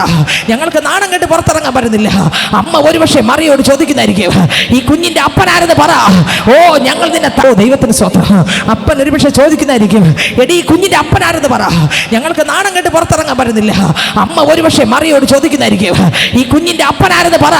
ഓ, ഞങ്ങൾ നിന്നെ ജനത്തിനത് വേദനയായി മാറി, ഒറ്റപ്പെടലായി മാറി. എന്നാൽ യോസഫിന് ദുഃഖം തോന്നി, ഞാൻ ഇവിടെ കല്യാണം കഴിക്കാൻ പറ്റത്തില്ല, ലോക അപവാദം വരും. മറിയ ചിന്തിക്കുകയാണ്, എനിക്ക് വേണ്ടി ആര് സംസാരിക്കും, എനിക്ക് വേണ്ടി ആര് സംസാരിക്കും. ഓ സ്വത്രം, രാത്രി അവൻ ചിന്തിച്ചുകൊണ്ട് കിടന്നു. എന്തെന്ന് ചിന്തിച്ചു? ഞാൻ ഇവളെ ഉപേക്ഷിക്കും. ഗൂഢമായി ചിന്തിച്ച് കിടക്കുമ്പോൾ മറിയ അപ്പുറത്ത് ചിന്തിക്കുകയാണ്, എന്നെ വിവാഹം ചെയ്യുന്ന പയ്യനോട് ആര് സംസാരിക്കും? ഓ, ഈ കുഞ്ഞ് വേറൊരു പുരുഷൻ്റെതല്ലെന്ന്, ഈ കുഞ്ഞ് അവിഹിതത്തിലുണ്ടായ കുഞ്ഞല്ലെന്ന്, ഞാൻ പാപം ചെയ്തില്ലെന്ന്, എനിക്ക് വേണ്ടി ആര് സംസാരിക്കുമെന്ന്. ഒരുപക്ഷെ സകലരും ഈ പിള്ളയെ നോക്കി അപവാദ കാഴ്ചകൾ പറഞ്ഞ് അവളെ ഹൃദയം പൊട്ടുന്ന വേദനയ്ക്കകത്ത് അവൾ പറയുന്നൊരു വാക്കുണ്ട്, ഓ, കൃപ ലഭിച്ചളാ ഞാൻ. ഓ, ഞാൻ കർത്താവിൻ്റെ ദാസി, ഞാൻ കർത്താവിൻ്റെ ദാസി. ഓ, ആമേൻ, ആമേൻ, ആമേൻ. ഇതിന്റെ ഒറിജിനൽ ആര് പറയും? യോസഫ് ഇതാ അവളെ ഉപേക്ഷിക്കാൻ ഭാവിച്ചിരിക്കുന്നു. എന്നാൽ ഇവളുടെ ഹൃദയം കണ്ട ദൈവം മത്തായിയുടെ സുവിശേഷം 1-ാം അധ്യായം അതിന് 20-ാം വാക്യം വായിക്കുമ്പോൾ വേദപുസ്തകം പറയുന്നത് വായിച്ചേ. ഇങ്ങനെ നനച്ചിരിക്കുമ്പോൾ കർത്താവിന്റെ ദൂതൻ അവന് സ്വപ്നത്തിൽ പ്രത്യക്ഷനായി. മക്കളെ, നിനക്ക് വേണ്ടി ആരും പറയില്ലെങ്കിലും, നീ പറഞ്ഞാലോട്ട് ആരും വിശ്വസിച്ചില്ലെങ്കിലും, എന്റെ കർത്താവിന്റെ ദൂതനെ പറഞ്ഞയച്ച് പറയിപ്പിക്കുന്ന, വിശ്വസിപ്പിക്കുന്ന ഒരു ദൈവം ജീവിക്കുന്നു. കർത്താവിനോട് ജീവിക്കുന്ന മകനെ, കർത്താവിനോട് ജീവിക്കുന്ന മകളെ, നീ ഒരുപക്ഷെ പറഞ്ഞാൽ ആർക്കും മനസ്സിലാകത്തില്ല, നീ ഒരുപക്ഷെ പറഞ്ഞാൽ ആരും അംഗീകരിക്കത്തില്ല, നീ ഒരുപക്ഷെ നിന്റെ ഹൃദയത്തിന് നൊമ്പരങ്ങൾ പറഞ്ഞാൽ ആർക്കും അത് അംഗീകരിക്കാനോ ആർക്കും അത് മനസ്സിലാകാനും പറ്റത്തില്ല. പക്ഷെ എന്നാ ഞാൻ ഒരു കാര്യം പറയാ, ഹല്ലേലൂയ. നീ ഹൃദയത്തിന്റെ വിങ്ങൽ കാണുമ്പോൾ രാത്രി പകലും, അയ്യോ എന്റെ ഈ അവസ്ഥ, ഓ സത്യാവസ്ഥ ആര് ബോധിപ്പിക്കുക? എന്നെ വിവാഹ നിശ്ചയം ചെയ്യപ്പെട്ടവന് പോലും എന്നെ അംഗീകരിക്കാൻ കഴിയുന്നില്ലല്ലോ എന്ന് നീ രാത്രി പകലും ഹൃദയം പൊട്ടുമ്പോൾ നിന്റെ ഹൃദയം അറിയുന്ന, ഓ ഹല്ലേലൂയ, ഓ ദൈവത്തിന് സ്തോത്രം. ചങ്കു പിളർന്നതാണേ എനിക്കവൻ തന്നുയിർ തന്നതാണേ, ചങ്കു പിളർന്നതാണേ നിനക്കവൻ തന്നുയിർ തന്നതാണേ. ചങ്കു പിളർന്നതാ കേട്ടോ, തന്നുയിർ തന്നതാ കേട്ടോ. നിന്നെ കൈവിടുകയില്ല കേട്ടോ, ഉപേക്ഷിക്കയില്ല കേട്ടോ. നിനക്ക് വേണ്ടി പറയാൻ ആരുമില്ലെങ്കിലും, ഓ നിന്റെ ഹൃദയത്തിലെ സത്യാവസ്ഥ നീ പറഞ്ഞിട്ട് ആര് വിശ്വസിച്ചില്ലെങ്കിലും, നിനക്ക് വേണ്ടി പറയാൻ ആരുമില്ലെങ്കിലും, പറയേണ്ടവരെ കൊണ്ട് പറയിപ്പിക്കുന്ന ഒരു ദൈവം. ഹല്ലേലൂയ. ആരൊക്കെ ദൂതേറ്റെടുക്കുന്നുണ്ട്, ആരൊക്കെ ഇത് അംഗീകരിക്കുന്നുണ്ട്, ആരൊക്കെ വിശ്വസിക്കുന്നുണ്ട്? നിനക്ക് വേണ്ടി പറയിപ്പിക്കുന്ന ഒരു ദൈവം, നിനക്ക് വേണ്ടി പറയിപ്പിക്കുന്ന ഒരു ദൈവം. ഇതാ സ്വത്രം യോസഫിന്റെ അടുക്കൽ ഇറങ്ങി. യോസഫിനോട്, യോസഫേ, ദൂതൻ സ്വപ്നത്തിൽ ഇറങ്ങി. ഓ നിനക്ക് വേണ്ടി ആര് സംസാരിക്കും? മകളെ നിനക്ക് വേണ്ടി ദൂതൻ സംസാരിക്കും. അടുത്തവര് വായിക്കുമ്പോൾ വായിച്ചേ, ടക്കനെ വായിച്ചേ. ദാവീദിന്റെ മകനായ യോസഫേ, ദാവീദിന്റെ മകനായ യോസഫേ, നിന്റെ ഭാര്യയായ മറിയെ ചേർത്തുകൊള്ളുവാൻ ശങ്കിക്കേണ്ട. കണ്ടോ, ഉള്ള കാര്യം വേറെ ആര് പറഞ്ഞിട്ട് യോസഫ് വിശ്വസിച്ചില്ല. ദൂതൻ പറഞ്ഞപ്പോ ആര് പറഞ്ഞിട്ട് കെട്ടാൻ പോണ പയ്യൻ വിശ്വസിച്ചില്ല. എന്നാൽ വിശ്വാസം ആര് പറഞ്ഞാൽ വരുമെന്ന് ദൈവത്തിന് അറിയാം. അവനെ ദൈവം അങ്ങ് അയച്ചു.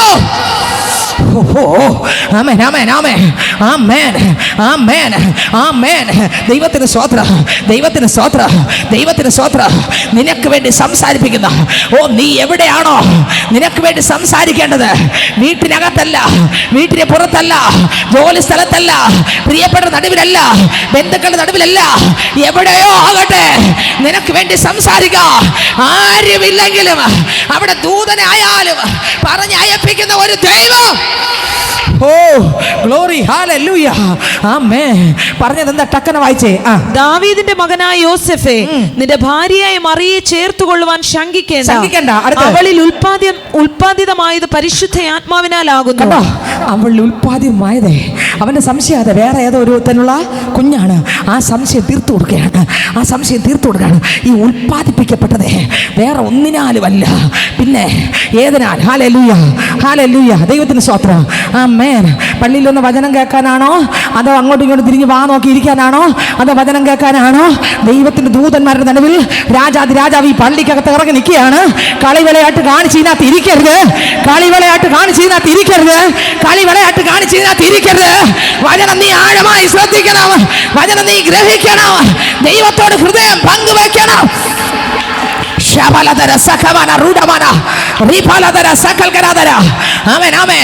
നീ കരുതും പോലെ പാപത്തിൽ ജനിച്ചതല്ല ഈ കുഞ്ഞ്, ആത്മാവിൽ ജനിച്ചതാണ് യോസേഫേ.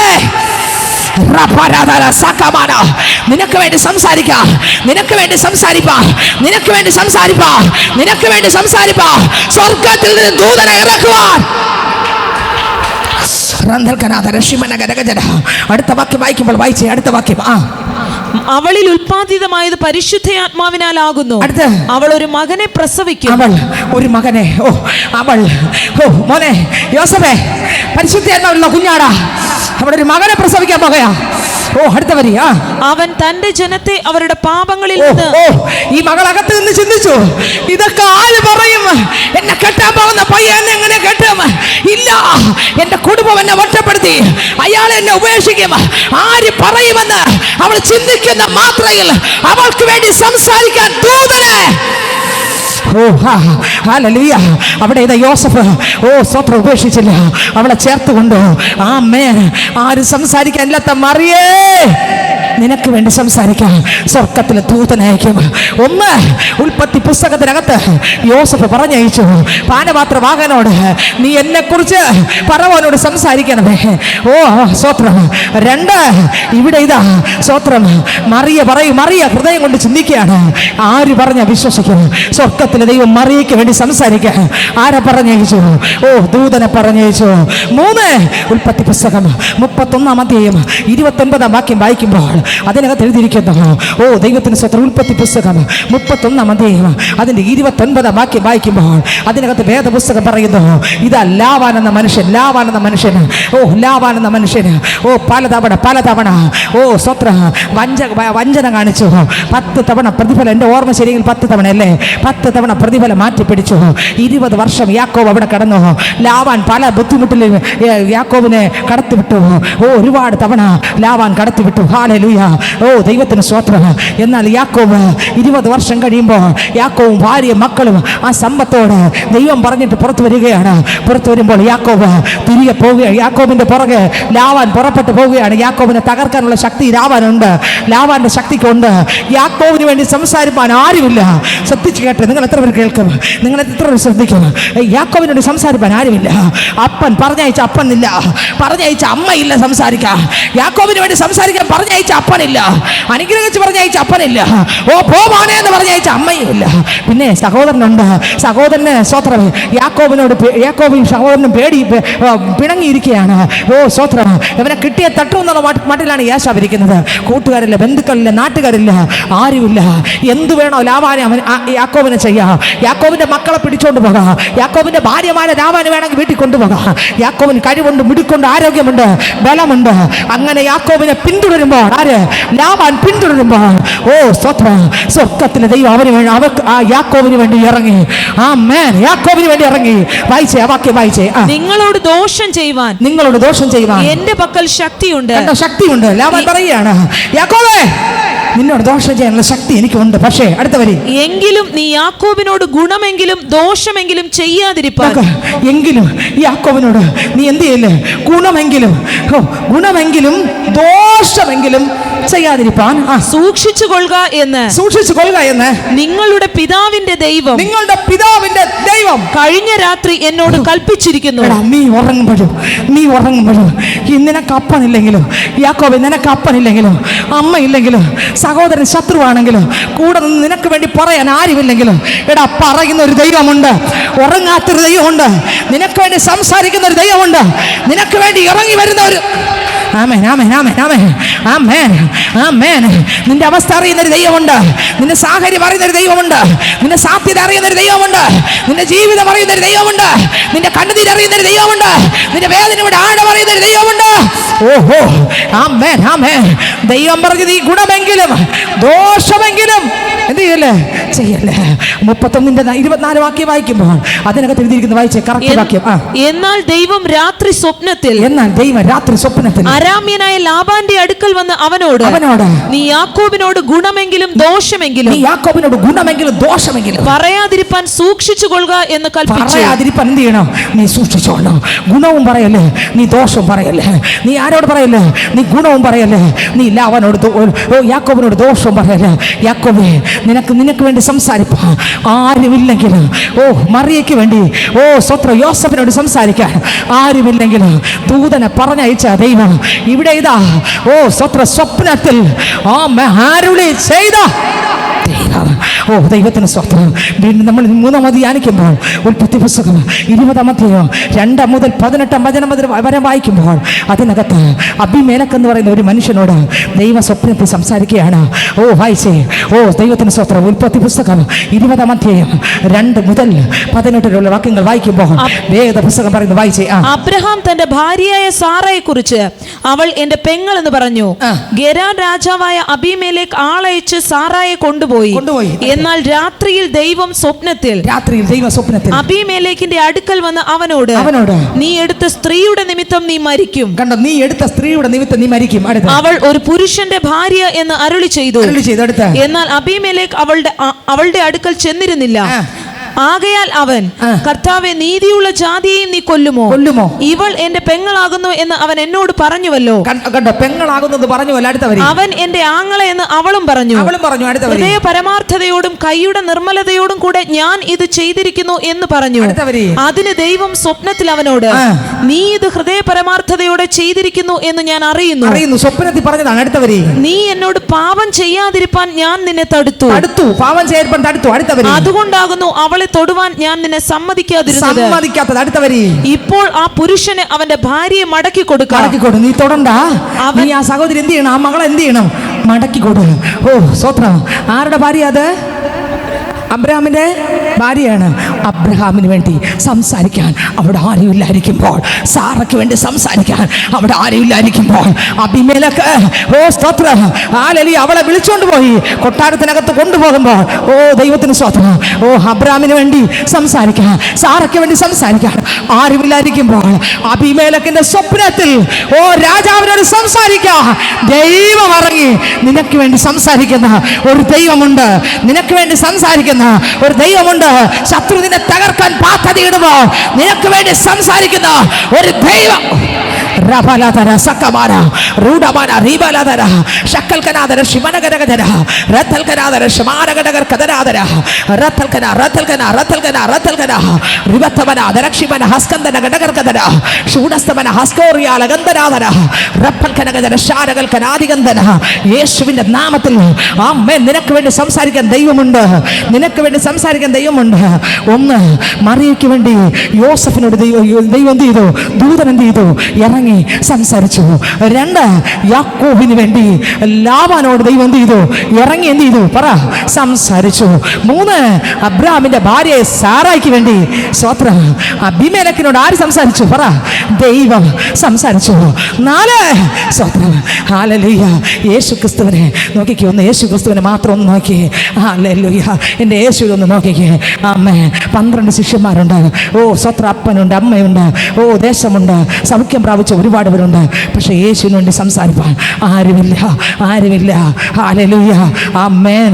5 കോടതിയിൽ സന്നിധി സംഘത്തിൻ്റെ അടുത്ത്, കയ്യഭാവിൻ്റെ അടുക്കല്, ഹന്നാസിൻ്റെ അടുക്കല്, ഓ ഹെറോദാവിൻ്റെ അടുക്കല്, പീലാത്തോസിൻ്റെ അടുക്കല്, ഇങ്ങനെ 5 കോടതിയിൽ 7 പ്രാവശ്യം വിസ്തരിച്ചുകൊണ്ട് നിൽക്കുമ്പോൾ, ഓ വിസ്താരത്തിനകത്ത് യേശുവിനെ വിസ്തരിക്കുമ്പോൾ ആരും തനിക്ക് വേണ്ടി താൻ നീതിമാനെന്ന് പറയാൻ ആരുമില്ല. ഓ താൻ നീതിമാനെന്ന് പറയാൻ ആരുമില്ല.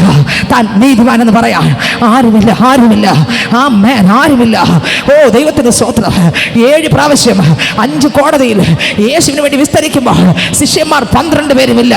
ഓ അപ്പനില്ല, അമ്മയില്ല, സൗഖ്യം പ്രാപിച്ച ആരുമില്ല, ആ ദേശത്തുള്ള ആരുമില്ല, ആ പട്ടണത്തിലുള്ള ആരുമില്ല, താൻ പ്രസംഗിച്ചപ്പോൾ കൂടെ ഇരുന്ന ആരുമില്ല. ആരും തനിക്ക് വേണ്ടി സംസാരിക്കാൻ, ഓ രാജാവിന്റെ അടുക്കൽ പോകാൻ ആർക്കും പറ്റത്തുമില്ല. പീലാത്തോസ് രാജാവിന്റെ അടുക്കൽ പോകാൻ ആർക്കും പറ്റുകയുമില്ല. യേശുവിന് വേണ്ടി ആര് സംസാരിക്കും? പീലാത്തോസിന്റെ അടുക്കൽ ആര് പോകും? ഒരു മനുഷ്യന് പോകാൻ പറ്റത്തില്ല. ഈ സാഹചര്യത്തിൽ സ്വർഗ്ഗത്തിന് ദൈവം എന്തെന്നറിയാമോ?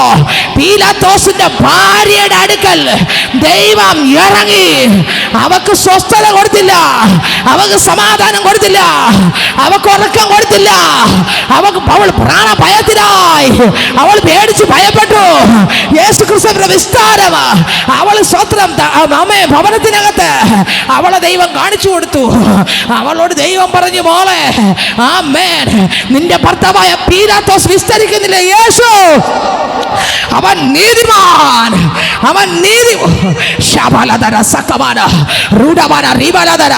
അവളുടെ സ്വസ്ഥത നഷ്ടപ്പെട്ടു. യേശുവിനെ മാറി 5 കോടതിയിൽ 7 പ്രാവശ്യം വിസ്തരിക്കുമ്പോൾ യേശു നീതിമാനെന്ന് പറയാ പീലാത്തോസിനോട് പറയാൻ ആർക്കും ധൈര്യമില്ല. അവിടെ കയറി ആര് പറഞ്ഞാലും അംഗീകരിക്കത്തില്ല, ആർക്കും കയറാനും പറ്റത്തില്ല. എന്നാൽ അവിടെ ആര് കയറിയാൽ, ആര് പോയാൽ, ആരുടെ വാക്ക് കേൾക്കുമെന്ന് ദൈവത്തിന് അറിയാം. അതുകൊണ്ട് എൻ്റെ ദൈവം അങ്ങനെയുള്ള വ്യക്തിക്ക് ഉറക്കം കൊടുത്തില്ല. ഓഹോ, പീലാത്തോസ്, ആമേ, വിസ്തരിക്കാൻ നിന്ന പീലാത്തോസിന്റെ ഭാര്യ, ആമേ, വീട്ടിനകത്ത് സ്വസ്ഥത കൊടുത്തില്ല. പീലാത്തോസിന്റെ ഭാര്യ എൻ്റെ യേശു അനുഭവിക്കുന്ന കഷ്ടം, യേശു അനുഭവിക്കുന്ന ത്യാഗം, യേശു അനുഭവിക്കുന്ന ഉഴവ് ചാല് പോലെ കീറപ്പെടുന്ന അനുഭവം, അർത്ഥനാക്കനായി ശരീരം മൊത്തം കീറപ്പെടുന്ന ശരീരത്തെ ഇതാ, ഓ സ്തോത്ര, പീലാത്തോസിന്റെ ഭാര്യയ്ക്ക് ദൈവം കാണിച്ചു കൊടുക്കുകയാണ്. എന്നിട്ട് പിതാവ് പറഞ്ഞു, കണ്ടോ എൻ്റെ ഈ പിള്ള നീതിമാൻ. ഇവിടെ സ്വസ്ഥത നഷ്ടപ്പെട്ടു, ചാടി എഴുന്നേറ്റു. അവള് പുറത്തേക്ക് ഇറങ്ങി നോക്കി, ആരുണ്ട് അവിടെ? അവളെ, ആമേൻ, അവളൊരു പേപ്പർ എഴുതി, ഒരു ലെറ്റർ എഴുതി കൊടുത്തു വിട്ടു. ആമേൻ, നീ പോയി ഈ പടയാളിയോട് പറഞ്ഞു, നീ പോയി എന്റെ ഭർത്താവ് എന്റെ യജമാനുമാകുന്ന രാജാവിന്റെ കയ്യിൽ, പീലാത്തോസിന്റെ കയ്യിൽ കൊട്. വേറെ ആര് കൊടുത്താലും ഈ പീലാത്തോസ് ലെറ്റർ വാങ്ങത്തില്ല. ആമേ, ഭാര്യ ആയതുകൊണ്ട്, ഓ ഇവക്ക് എന്ത് പറ്റിയെന്നറിയാൻ ഭർത്താവ് ലെറ്റർ വായിക്കുമ്പോൾ പീലാത്തോസിന് നോക്കുകയാണ്. ആമേ, പീലാത്തോസ് നോക്കുമ്പോൾ പറയുകയാണ്, ഈ നീതിമാൻ, ഇവൻ നീതിമാൻ. അയ്യോ, അങ്ങ് വിസ്തരിക്കുന്ന ഇവൻ യേശുവിന് വേണ്ടി ആര് നീതിമാനെന്ന് പറയാനില്ലാതിരിക്കുമ്പോൾ യേശുവിന് വേണ്ടി നീതിമാനെന്ന് പറയാൻ പീലാത്തോസിന്റെ ഭാര്യയുടെ ഉറക്കത്തെ കെടുത്തിയ ദൈവം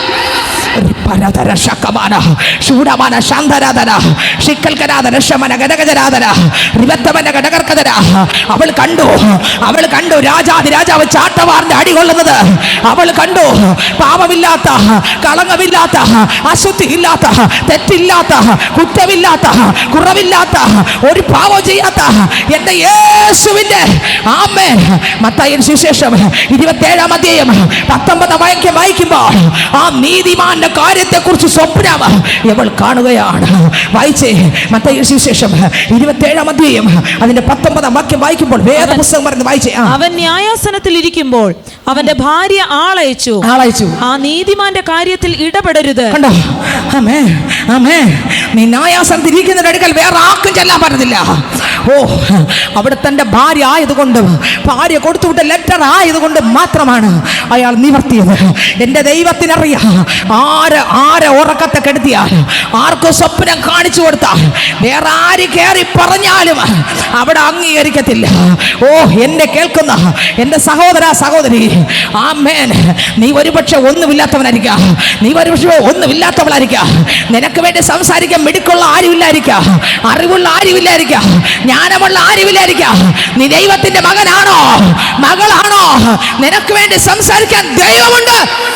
ഓ ഹോ ഹോ, ആമേൻ ആമേൻ ആമേൻ. ഓ, ഇന്ന് പകൽക്കാലം ദൈവമുണ്ട്. എത്ര വിശ്വസിക്കുന്നു? ഹല്ലേലൂയ. വാക്യം വായിച്ചേ, മത്തായി 27:19 വായിക്കുമ്പോൾ അതിനകത്ത് എഴുതിക്കുന്നത് വായിച്ചേ. ആ നീതിമാന്റെ കാര്യത്തിൽ ഇടപെടരുത്. ആ നീതിമാന്റെ കാര്യത്തിൽ പീലാത്തോസിനോട് നീ എന്ത് ചെയ്യില്ലേ? ഇടപെടല്ല. അവൻ ആരാ? ഓ, അവൻ നീതിമാൻ. തൊട്ട് മുമ്പ് 2 വാക്യം മുമ്പ് വായിച്ചേ. അവൻ ന്യായാസനത്തിൽ ഇരിക്കുമ്പോൾ അവന്റെ ഭാര്യ ആളയച്ചു. ആ നീതിമാന്റെ കാര്യത്തിൽ ഇടപെടരുത്. അവൻ നിമിത്തം ഞാൻ ഇന്ന് സ്വപ്നത്തിൽ വളരെ കഷ്ടം സഹിച്ചു എന്ന് പറയിച്ചു. സ്വപ്നത്തിൽ വളരെ കഷ്ടം സഹിച്ചു എന്ന് പറയിച്ചു. അടുത്ത്, എന്നാൽ ബറബാസിനെ ചോദിപ്പാനും യേശുവിനെ നശിപ്പിപ്പാനും സ്വപ്നത്തിൽ ഞാൻ വളരെ കഷ്ടം സഹിച്ചു. അവൻ നിമിത്തം ഞാൻ ഇന്ന് സ്വപ്നത്തിൽ വളരെ കഷ്ടം സഹിച്ചു എന്ന് പറഞ്ഞു. ആര് നിമിത്തം പറ? ആര് നിമിത്തം? യേശു നിമിത്തം. യേശു നിമിത്തം അമ്മേ സ്വപ്നത്തിൽ സഹോദരി വളരെ കഷ്ടം സഹിച്ചു. ഇന്ന് ഇതിനകത്തിരിക്കുന്ന മകനെ മകളെ, ഹല്ലേലൂയ, എനിക്ക് വേണ്ടി നിനക്ക് വേണ്ടി സംസാരിക്കാൻ ആരുമില്ലെങ്കിലും നമുക്ക് വേണ്ടി സംസാരിക്കുന്ന ഒരു ദൈവമുണ്ട്. 5 വീണ്ടും നോക്കുമ്പോൾ അപ്പോസ്തല പ്രവൃത്തികളുടെ പുസ്തകം 10:25 വാക്യം വായിക്കുമ്പോൾ ഇതാ സ്വത്രം കൊർന്നല്യോസിന് വേണ്ടി സംസാരിപ്പാൻ, പത്രോസിനോട് സംസാരിപ്പാൻ ആരുമില്ല. കൊർന്നല്യോസ് പ്രാർത്ഥനക്കാരനാണ്, കൊർന്നല്യോസ് ആരാധിക്കുന്നവനാണ്, കൊർന്നല്യോസ് സ്തുതിക്കുന്നവനാണ്, കൊർന്നല്യോസ് ദൈവത്തെ മഹത്വപ്പെടുത്തുന്നവനാണ്. ഹല്ലേലൂയ. എന്നാൽ കൊർന്നല്യോസിന് ഇല്ലാത്ത ചില കാര്യങ്ങൾ ദൈവത്തിന് കൊർന്നല്യോസിനെ വെളിപ്പെടുത്തണം. ആമേൻ. കൊർന്നല്യോസിന്റെ വീട്ടിൽ പത്രോസ് പോകണം. പക്ഷെ പത്രോസ് പോവുകയില്ല. ജാതി സ്പിരിറ്റ് കൊണ്ട് പത്രോസ് കിടക്കുകയാണ്. എന്നാൽ സ്വർഗ്ഗത്തിൽ ദൈവം, ഓ സ്തോത്രം, ആമേൻ, പത്രോസിന്റെ അറക്കകത്ത് വിവശത കൊണ്ടിട്ട് വിവശതക്കകത്ത് തുപ്പട്ടി ഇറക്കി ആത്മവിവശതക്കകത്ത് കൊർന്നല്യോസിന് വേണ്ടി സംസാരിക്കാൻ. ഓ ഹോ ഹോ, ആമേൻ ആമേൻ ആമേൻ ആമേൻ ആമേൻ. കൊർന്നല്യോസിന് വേണ്ടി സംസാരിക്കാൻ, കൊർന്നല്യോസിന് വേണ്ടി സംസാരിക്കാൻ, കൊർന്നല്യോസിന് വേണ്ടി സംസാരിക്കാൻ, കൊർന്നല്യോസിന് വേണ്ടി സംസാരിപ്പാ, കൊർന്നല്യോസിന് വേണ്ടി സംസാരിപ്പാ. Hallelujah, hallelujah. ദൈവത്തിന് സ്തോത്രം. കൊർന്നല്യോസിന് വേണ്ടി സംസാരിപ്പാ, കൊർന്നല്യോസിന് വേണ്ടി സംസാരിപ്പാ, കൊർന്നല്യോസിന് വേണ്ടി സംസാരിപ്പാ, കൊർന്നല്യോസിന് വേണ്ടി സംസാരിപ്പാ, കൊർന്നല്യോസിന് വേണ്ടി സംസാരിപ്പാ. ഇതാ സ്വർഗ്ഗത്തിൽ ദൈവം, ഓ സ്തോത്രം, ഓ കൃപയെ പകർന്നു. പത്രോസിന്റെ മേൽ കൃപയെ പകർന്നു. അവന്റെ ജാതി സ്പിരിറ്റിനെ പൊട്ടിച്ചു. ഓ സ്തോത്രം, അന്യജാതിക്കാരനുമായിട്ട് ഓ സ്തോത്രം ബന്ധപ്പെടാൻ പാടില്ലെന്നുള്ള അവന്റെ ജാതി സ്പിരിറ്റ്. ഞാൻ പറയാം, ജാതിയിൽ നീ കുറഞ്ഞ ആളായിരിക്കാം, പണത്തിൽ നീ കുറഞ്ഞ ആളായിരിക്കാം, ഭംഗിയിൽ നീ കുറഞ്ഞ ആളായിരിക്കാം, അടുപ്പില്ലായിരിക്കാം, നിനക്ക് വേണ്ടി വാദിക്കാൻ ആരുമില്ലായിരിക്കാം, നിനക്ക് വേണ്ടി ഒരു ഫോൺ കോൾ വിളിക്കാൻ ആരുമില്ലായിരിക്കാം, നിനക്ക് റെക്കമെൻഡ് ചെയ്യാൻ ആരുമില്ലായിരിക്കാം. പക്ഷെ നിനക്ക് റെക്കമെൻഡ് ചെയ്യാൻ ഒരു സ്വർഗമുണ്ട്. ശബരദര സകമന റിപലദര സകമന റൂഢസ്തമന ഹസ്കന്ദന ഗടകർകദര വൈഡമന ഗരഗജ രന്തരാദര റിവത്തമന ഗരഗജ രന്തരാദര രഗതര ഗരഗജ ശമന ഗരഗജര രതൽകരാദര ശമന ഗരഗജര. നിനക്ക് വേണ്ടി നിനക്ക് വേണ്ടി നിനക്ക് വേണ്ടി നിനക്ക് വേണ്ടി നിനക്ക് വേണ്ടി. ഓ ഹോ ഹോ, ആമേൻ ആമേൻ ആമേൻ ആമേൻ ആമേൻ ആമേൻ ആമേൻ ആമേൻ ആമേൻ ആമേൻ ആമേൻ. ഓ, നിനക്ക് വേണ്ടി സംസാരിപ്പാ, നിനക്ക് വേണ്ടി സംസാരിപ്പാ. സ്വർഗമുണ്ട്. ലോകത്തിലെ മനുഷ്യൻ നിനക്കില്ലായിരിക്കും, ലോകത്തിൽ ആരും നിനക്ക് വേണ്ടി പറയാനില്ലായിരിക്കും, പക്ഷെ പറയാൻ എൻ്റെ ദൈവം നിനക്കുണ്ട്. ഹല്ലേലൂയ. പത്രോസിന്റെ അടുക്കൽ സ്വർഗ്ഗം ഇറങ്ങി സംസാരിച്ചു, തുപ്പട്ടി കാണിച്ചു, പൊട്ടിക്കേണ്ടതിനെ പൊട്ടിച്ചു. ആമേൻ. ഒന്ന് ഞാൻ പറഞ്ഞ ആരാ? ഞാൻ പറഞ്ഞേ? ദൈവത്തിന് സ്വത്രം. മറിയയ്ക്ക് വേണ്ടി സംസാരിപ്പാൻ, യോസഫിനോട് സംസാരിപ്പാൻ ദൈവം തന്നെ ദൂതനെ സ്വപ്നത്തിൽ അയച്ചു. 2 യാക്കോബിന് വേണ്ടി സംസാരിപ്പാൻ ലാവാന്റെ അടുക്കൽ സ്വപ്നത്തിൽ ദൈവം ഇറങ്ങി. മൂന്നാമതാര് പറഞ്ഞേ? ആര്? മറിയയ്ക്ക് വേണ്ടി സംസാരിപ്പാൻ സ്വർഗ്ഗത്തിൽ ദൈവം ഇറങ്ങി. നാലാമതാര് ദൈവത്തിന് സ്വത്രം. സാറാക്ക് വേണ്ടി, അബ്രാമിന് വേണ്ടി സംസാരിപ്പാൻ സ്വർഗ്ഗത്തിൽ ദൈവം ഇറങ്ങി. 5 ആര്? സ്വത്രം. കൊർന്നല്യോസിന് വേണ്ടി സംസാരിപ്പാൻ, ഓ സ്വത്രം, പത്രോസിന്റെ അടുക്കൽ തുപ്പട്ടി അയക്കുക മാത്രമല്ല ദൈവം ഇറങ്ങി. ഹല്ലേലൂയ. 6 അപ്പോസ്തല പ്രവൃത്തികളുടെ പുസ്തകം 9-ാം അധ്യായം വായിക്കുമ്പോൾ അതിനകത്ത് എഴുതിയിരിക്കുന്നു. അപ്പോസ്തല പ്രവൃത്തികളുടെ പുസ്തകം 9-ാം അധ്യായം വായിക്കുമ്പോൾ അതിനകത്ത് എഴുതിയിരിക്കുന്നു. ഓ ദൈവത്തിന് സ്തോത്രം, ദൈവത്തിന് സ്തോത്രം. ആമേൻ. 6-ാമത് അപ്പോസ്തല പ്രവൃത്തി 9:9 സ്തോത്രം. 3 ദിവസം ഭക്ഷണം കഴിക്കാതെ എല്ലാ അധികാരപത്രവുമായി നടന്നു വന്ന ശൗൽ എന്ന മനുഷ്യൻ ഹല്ലേലൂയ. സ്വർഗ്ഗത്തിൽ വെളിച്ചം തട്ടി സൂര്യനെ കവിഞ്ഞൊരു പ്രകാശം, സൂര്യനെ കവിഞ്ഞൊരു പ്രകാശം ചുറ്റിയടിച്ചു. സൂര്യനെ കവിഞ്ഞൊരു പ്രകാശം ചുറ്റിയടിച്ചു, ചുറ്റിയടിച്ചു, ചുറ്റിയടിച്ചു, ചുറ്റിയടിച്ചു. വീണു താഴെ അട്ടച്ചുരുളും പോലെ ചുരുണ്ടു. സ്വത്രം. കണ്ണു കാഴ്ചയില്ല. പൗലോസിന് വേണ്ടി പറയാൻ ആരുമില്ല. നമുക്കറിയാം, പൗലോസ് ശുശ്രൂഷയ്ക്ക് വേണ്ടി ഇറങ്ങിയപ്പോൾ പോലും ശിഷ്യന്മാർ പോലും പൗലോസിനെ അംഗീകരിച്ചില്ല. പൗലോസിന് വേണ്ടി പറയാൻ ആരുമില്ല. 3 ദിവസമായി പൗലോസ് പ്രാർത്ഥിച്ചുകൊണ്ടിരിക്കുകയാണ്. ആരെ? ശൗല് പ്രാർത്ഥിച്ചുകൊണ്ടിരിക്കുകയാണ് 3 ദിവസമായി. ശൗലിന് വേണ്ടി പറയാൻ ശൗലിൻ്റെ അപ്പനില്ല, അമ്മയുമില്ല, കൂട്ടുകാരില്ല, നാട്ടുകാരില്ല, ബന്ധുക്കളില്ല, പള്ളിക്കാരുമില്ല. കാരണം ശൗലിന് എല്ലാവർക്കും പേടിയാണ്. ഒരുപാട് പേരെ വലിച്ചിഴച്ചവനാണ്. സ്തെഫാനോസിന്റെ വസ്ത്രത്തിന് കാവൽ നിന്നവനാണ്. സ്വത്രം. എല്ലാവർക്കും ഭയമാണ്. ശൗലിനെ സഹായിക്കാൻ ആരുമില്ല. 3 ദിവസം കൊണ്ട് ഒരു തുള്ളി വെള്ളം കുടിച്ചിട്ടില്ല. 3 ദിവസം കൊണ്ട് ആഹാരം കഴിച്ചിട്ടില്ല. ആഹാരം കഴിക്കാതെ, കണ്ണു കാഴ്ചയില്ലാതെ, വെള്ളം കുടിക്കാതെ അന്ധനായിട്ട് 3 ദിവസം കൊണ്ടിരിക്കുകയാണ്. ആരെ? 3 രാവും 3 പകലും പൗലോസ് ഇരിക്കുമ്പോൾ, അല്ലെങ്കിൽ ശൗൽ ഇരിക്കുമ്പോൾ അയാൾക്ക് വേണ്ടി സംസാരിക്കാൻ ആരുമില്ല. ഇരിക്കുമ്പോൾ സ്വർഗ്ഗത്തിൽ ദൈവം ഇറങ്ങി അനന്യാസിന്റെ അടുക്കലേക്ക് വന്നു. ദൈവം ഇറങ്ങി അനന്യാസിനോട്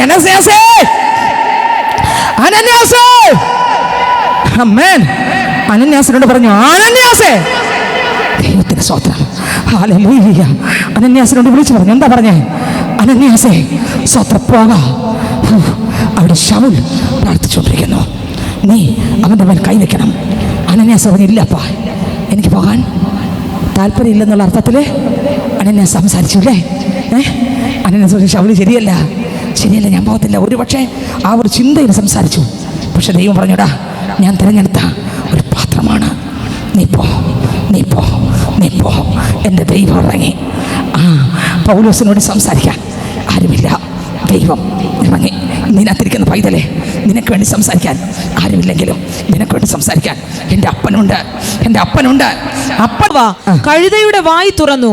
അത് ബിലെയാമിനോട്, നീ എന്നെ ഈ 3 പ്രാവശ്യം അടിപ്പാൻ ഞാൻ നിന്നോട് എന്ത് ചെയ്തു എന്ന് ചോദിച്ചു. ബിലെയാം കഴുതയോട്, നീ എന്നെ കളിയാക്കിയത് കൊണ്ടത്രേ. എന്റെ കയ്യിൽ ഒരു വാൾ ഉണ്ടായിരുന്നെങ്കിൽ ഞാൻ ഇപ്പോൾ തന്നെ നിന്നെ കൊന്നുകളയുമായിരുന്നു എന്ന് പറഞ്ഞു. മതി. ഹല്ലേലൂയ. നോക്കിക്കേ, സ്വത്രം. എല്ലായിടവും ശപിക്കാനായിട്ട് ബാലാക്ക് ബിലെയാമിനെ കൊണ്ടുപോയി. പക്ഷെ ശപിക്കാൻ പറ്റിയില്ല. ഒരിടത്ത് പോലും ശപിക്കാൻ പറ്റിയില്ല. എല്ലായിടും അനുഗ്രഹമേ വന്നുള്ളൂ. ശപിക്കാനെ കൊണ്ടുപോയേ കണ്ടോ? ശപിക്കാനെ കൊണ്ടുപോയി. പക്ഷേ അനുഗ്രഹം മാത്രമേ. ശപിക്കാനെ കൊണ്ടുപോയേ. എന്തേ വന്നുള്ളൂ? പറ. നിനക്ക് വേണ്ടി സംസാരിക്കാൻ, കർത്താവിനെ ആരാധിക്കുന്ന മകനെ, മകളെ, നിനക്ക് വേണ്ടി സംസാരിക്കാൻ അധികാരമില്ലെങ്കിലും, പേരുള്ളവർ, പ്രശസ്തിയുള്ളവർ, പണമുള്ളവർ, പക്വതയുള്ളവർ ഇല്ലെങ്കിലും നമുക്കൊന്നുമില്ലായിരിക്കാം. പക്ഷെ നമുക്ക് വേണ്ടി സംസാരിക്കാൻ ഉന്നതങ്ങൾ വസിക്കുന്ന യേശുണ്ട്. ദൂതന്മാരുണ്ട്. കോടതിക്കകത്ത് സംസാരിക്കാൻ, കൊട്ടാരത്തിനകത്ത് സംസാരിക്കാൻ, കുടിലിനകത്ത് സംസാരിക്കാൻ, പ്രധാന നേതാക്കന്മാരോട് സംസാരിക്കാൻ, അധികാരികളോട് സംസാരിക്കാൻ, എവിടെ സംസാരിക്കണോ അവിടെ സംസാരിക്കാൻ നമുക്ക് ദൈവമുണ്ട്. പിന്നെ ദൂതന്മാരുണ്ട്. ദൈവം അയക്കേണ്ടടുത്ത് അയക്കും. അനന്യാസിനെ അയച്ചു. അവിടെ തൊട്ടു. സ്വത്രം. ബാലാക്ക് നോക്കി, ഒരു പണിയും നടന്നില്ല. സ്വത്രം. ഉരിയാട കഴുത സംസാരിച്ചു. എനിക്ക് വേണ്ടി മൃഗത്തെ സംസാരിപ്പിക്കുവാൻ ദൈവം വിശ്വസനാണ്. സ്വത്രം. വായിച്ച വചനത്തിലേക്ക് ടക്കനവരെ ഉൽപ്പത്തി 41 വായിക്കുമ്പോൾ 40-23 സ്വത്രം. തുടക്കം എന്താ? എന്നെ കൂടെ ഒന്ന് ഓർക്കണേ. പക്ഷേ ഉൽപ്പത്തി 41 ആകുമ്പോൾ 2 വർഷം ആരോർത്തില്ല. പാനപാത്രവാഹൻ ഓർത്തില്ല. കാരാഗ്രഹത്തിനകത്ത് യോസഫ് കിടക്കുമ്പോൾ യോസഫ് ദർശനം വെളിപ്പെടുത്തി കൊടുക്കുമ്പോൾ അതുപോലെ നടന്നു. പാനപാത്രവാഹനോട് പറഞ്ഞു, നീ പുറത്തിറങ്ങുമ്പോൾ പറവനോട് എന്ത് ചെയ്യണം? പറയണം, എൻ്റെ കാര്യം പറയണം, എൻ്റെ നിസ്സഹായാവസ്ഥ നീ പറയണം. പറയാമെന്ന് പറഞ്ഞൊക്കെ ഇറങ്ങി. പക്ഷേ പറഞ്ഞില്ല. ഓരോ ദിവസവും യോസഫ് ചിന്തിക്കും, എന്നെക്കുറിച്ച് ഇന്ന് പറയുമായിരിക്കും. രാവിലെ ചിന്തിക്കും, എന്നെ ശ്രദ്ധിച്ചേ, പകൽ ചിന്തിക്കും, രാത്രി ചിന്തിക്കും. യോസഫ് ഓരോ ദിവസവും കാരാഗ്രഹത്തിനകത്ത് ആഴിക്കകത്ത് ചിന്തിക്കും. ആ പാനപാത്രവാഹൻ എന്നെക്കുറിച്ച് പറയും. 1 2 1 മാസമായി, 2 മാസമായി, 3 മാസമായി, 10 15 20 22 24 മാസം അങ്ങനെ തന്നെ കിടന്നു. പക്ഷെ പാനപാത്രവാഹൻ ചിന്തിച്ചില്ല. 41 1 വാക്യം കൂടെ വായിച്ച് നമ്മൾ പ്രാർത്ഥിക്കുന്നു. വായിച്ചേ. സ്വത്രം. 2 സംവത്സരം കഴിഞ്ഞ ശേഷം, 2 വർഷം ഓർത്തില്ല, സംവത്സരം കഴിഞ്ഞ ശേഷം ഫറവോൻ ഒരു സ്വപ്നം കണ്ടതെന്തെന്നാൽ അവൻ നദീതീരത്ത് നിന്നോ. മതി. വ്യാഖ്യാനിക്കാൻ ആരെയും കിട്ടിയില്ല. അപ്പോഴാണ് ഓർത്തത്. ആരൊക്കെ മറന്നാലും ദൈവം നിന്നെ മറക്കയില്ല. അയാൾ ഓർത്തെങ്കിലും അയാൾ ഒരുപാട് പൊങ്ങച്ച കാണിക്കുമായിരുന്നു, ഞാൻ കാരണമാണ് നീ ഇറങ്ങിയെന്ന്. പക്ഷേ ദൈവം ഓർക്കേണ്ട സമയമായപ്പോൾ യോസഫിനെ ഓർക്കുകയും യോസഫിനെ നിർത്തേണ്ടടുത്ത് നിർത്തുകയും എത്തിക്കേണ്ടടുത്ത് എത്തിക്കുകയും ചെയ്തു. ഞാൻ പറയാം, ലോകത്താരും എന്നെ നിങ്ങൾ ഓർത്തില്ലെങ്കിലും അംഗീകരിച്ചില്ലെങ്കിലും അംഗീകരിക്കുന്ന ഒരു ദൈവമുണ്ട്. 7 പേരുടെ കാര്യം നിങ്ങൾ മറക്കല്ല. ആദ്യം പറഞ്ഞ കൂട്ടായ്മ ആചരിക്കുന്നത്, നമ്മളെക്കുറിച്ച് മക്കളെ ഓർത്ത് പ്രാർത്ഥിക്കുന്നത് ആരും മറക്കല്ലേ. അവസാനം പറഞ്ഞ 7 കാര്യം ആരും മറക്കല്ലേ. ആരും ഓർത്തില്ലെങ്കിലും നമ്മളെ ഓർക്കുന്ന ഒരു ദൈവമുണ്ട്. നമുക്ക് എഴുന്നേൽക്കാം. കേട്ട വചനത്തെ സ്വന്തം ഹൃദയത്തിൽ ധ്യാനിച്ച് അപ്പൻ്റെ അടുക്കലേക്ക് വരാമോ? അന്ധകാരത്താലെല്ലാം കണ്ണുമങ്ങുമ്പോൾ മങ്ങിടാത്ത കണ്ണെനിക്കുന്നുണ്ട് സ്വർഗത്തിൽ. മങ്ങിടാത്ത കണ്ണെനിക്കുന്നുണ്ട് സ്വർഗത്തിൽ. എൻ മൊഴികൾ പാൻ പൂവിൽ കാതില്ലെങ്കിലും, എൻ മൊഴികൾ പാൻ പൂവിൽ കാതില്ലെങ്കിലും ചെമ്മയായി തുറന്ന കാതുന്നുണ്ട് സ്വർഗത്തിൽ. ചെമ്മയായി തുറന്ന കാതുന്നുണ്ട് സ്വർഗത്തിൽ. മാനുഷികമാ കൈകൾ താണു പോകുമ്പോൾ, മാനുഷികമാ കൈകൾ താണു പോകുമ്പോൾ ക്ഷീണിക്കാത്ത കൈ എനിക്കുന്നുണ്ട് സ്വർഗത്തിൽ. ക്ഷീണിക്കാത്ത കൈ എനിക്കുന്നുണ്ട് സ്വർഗത്തിൽ.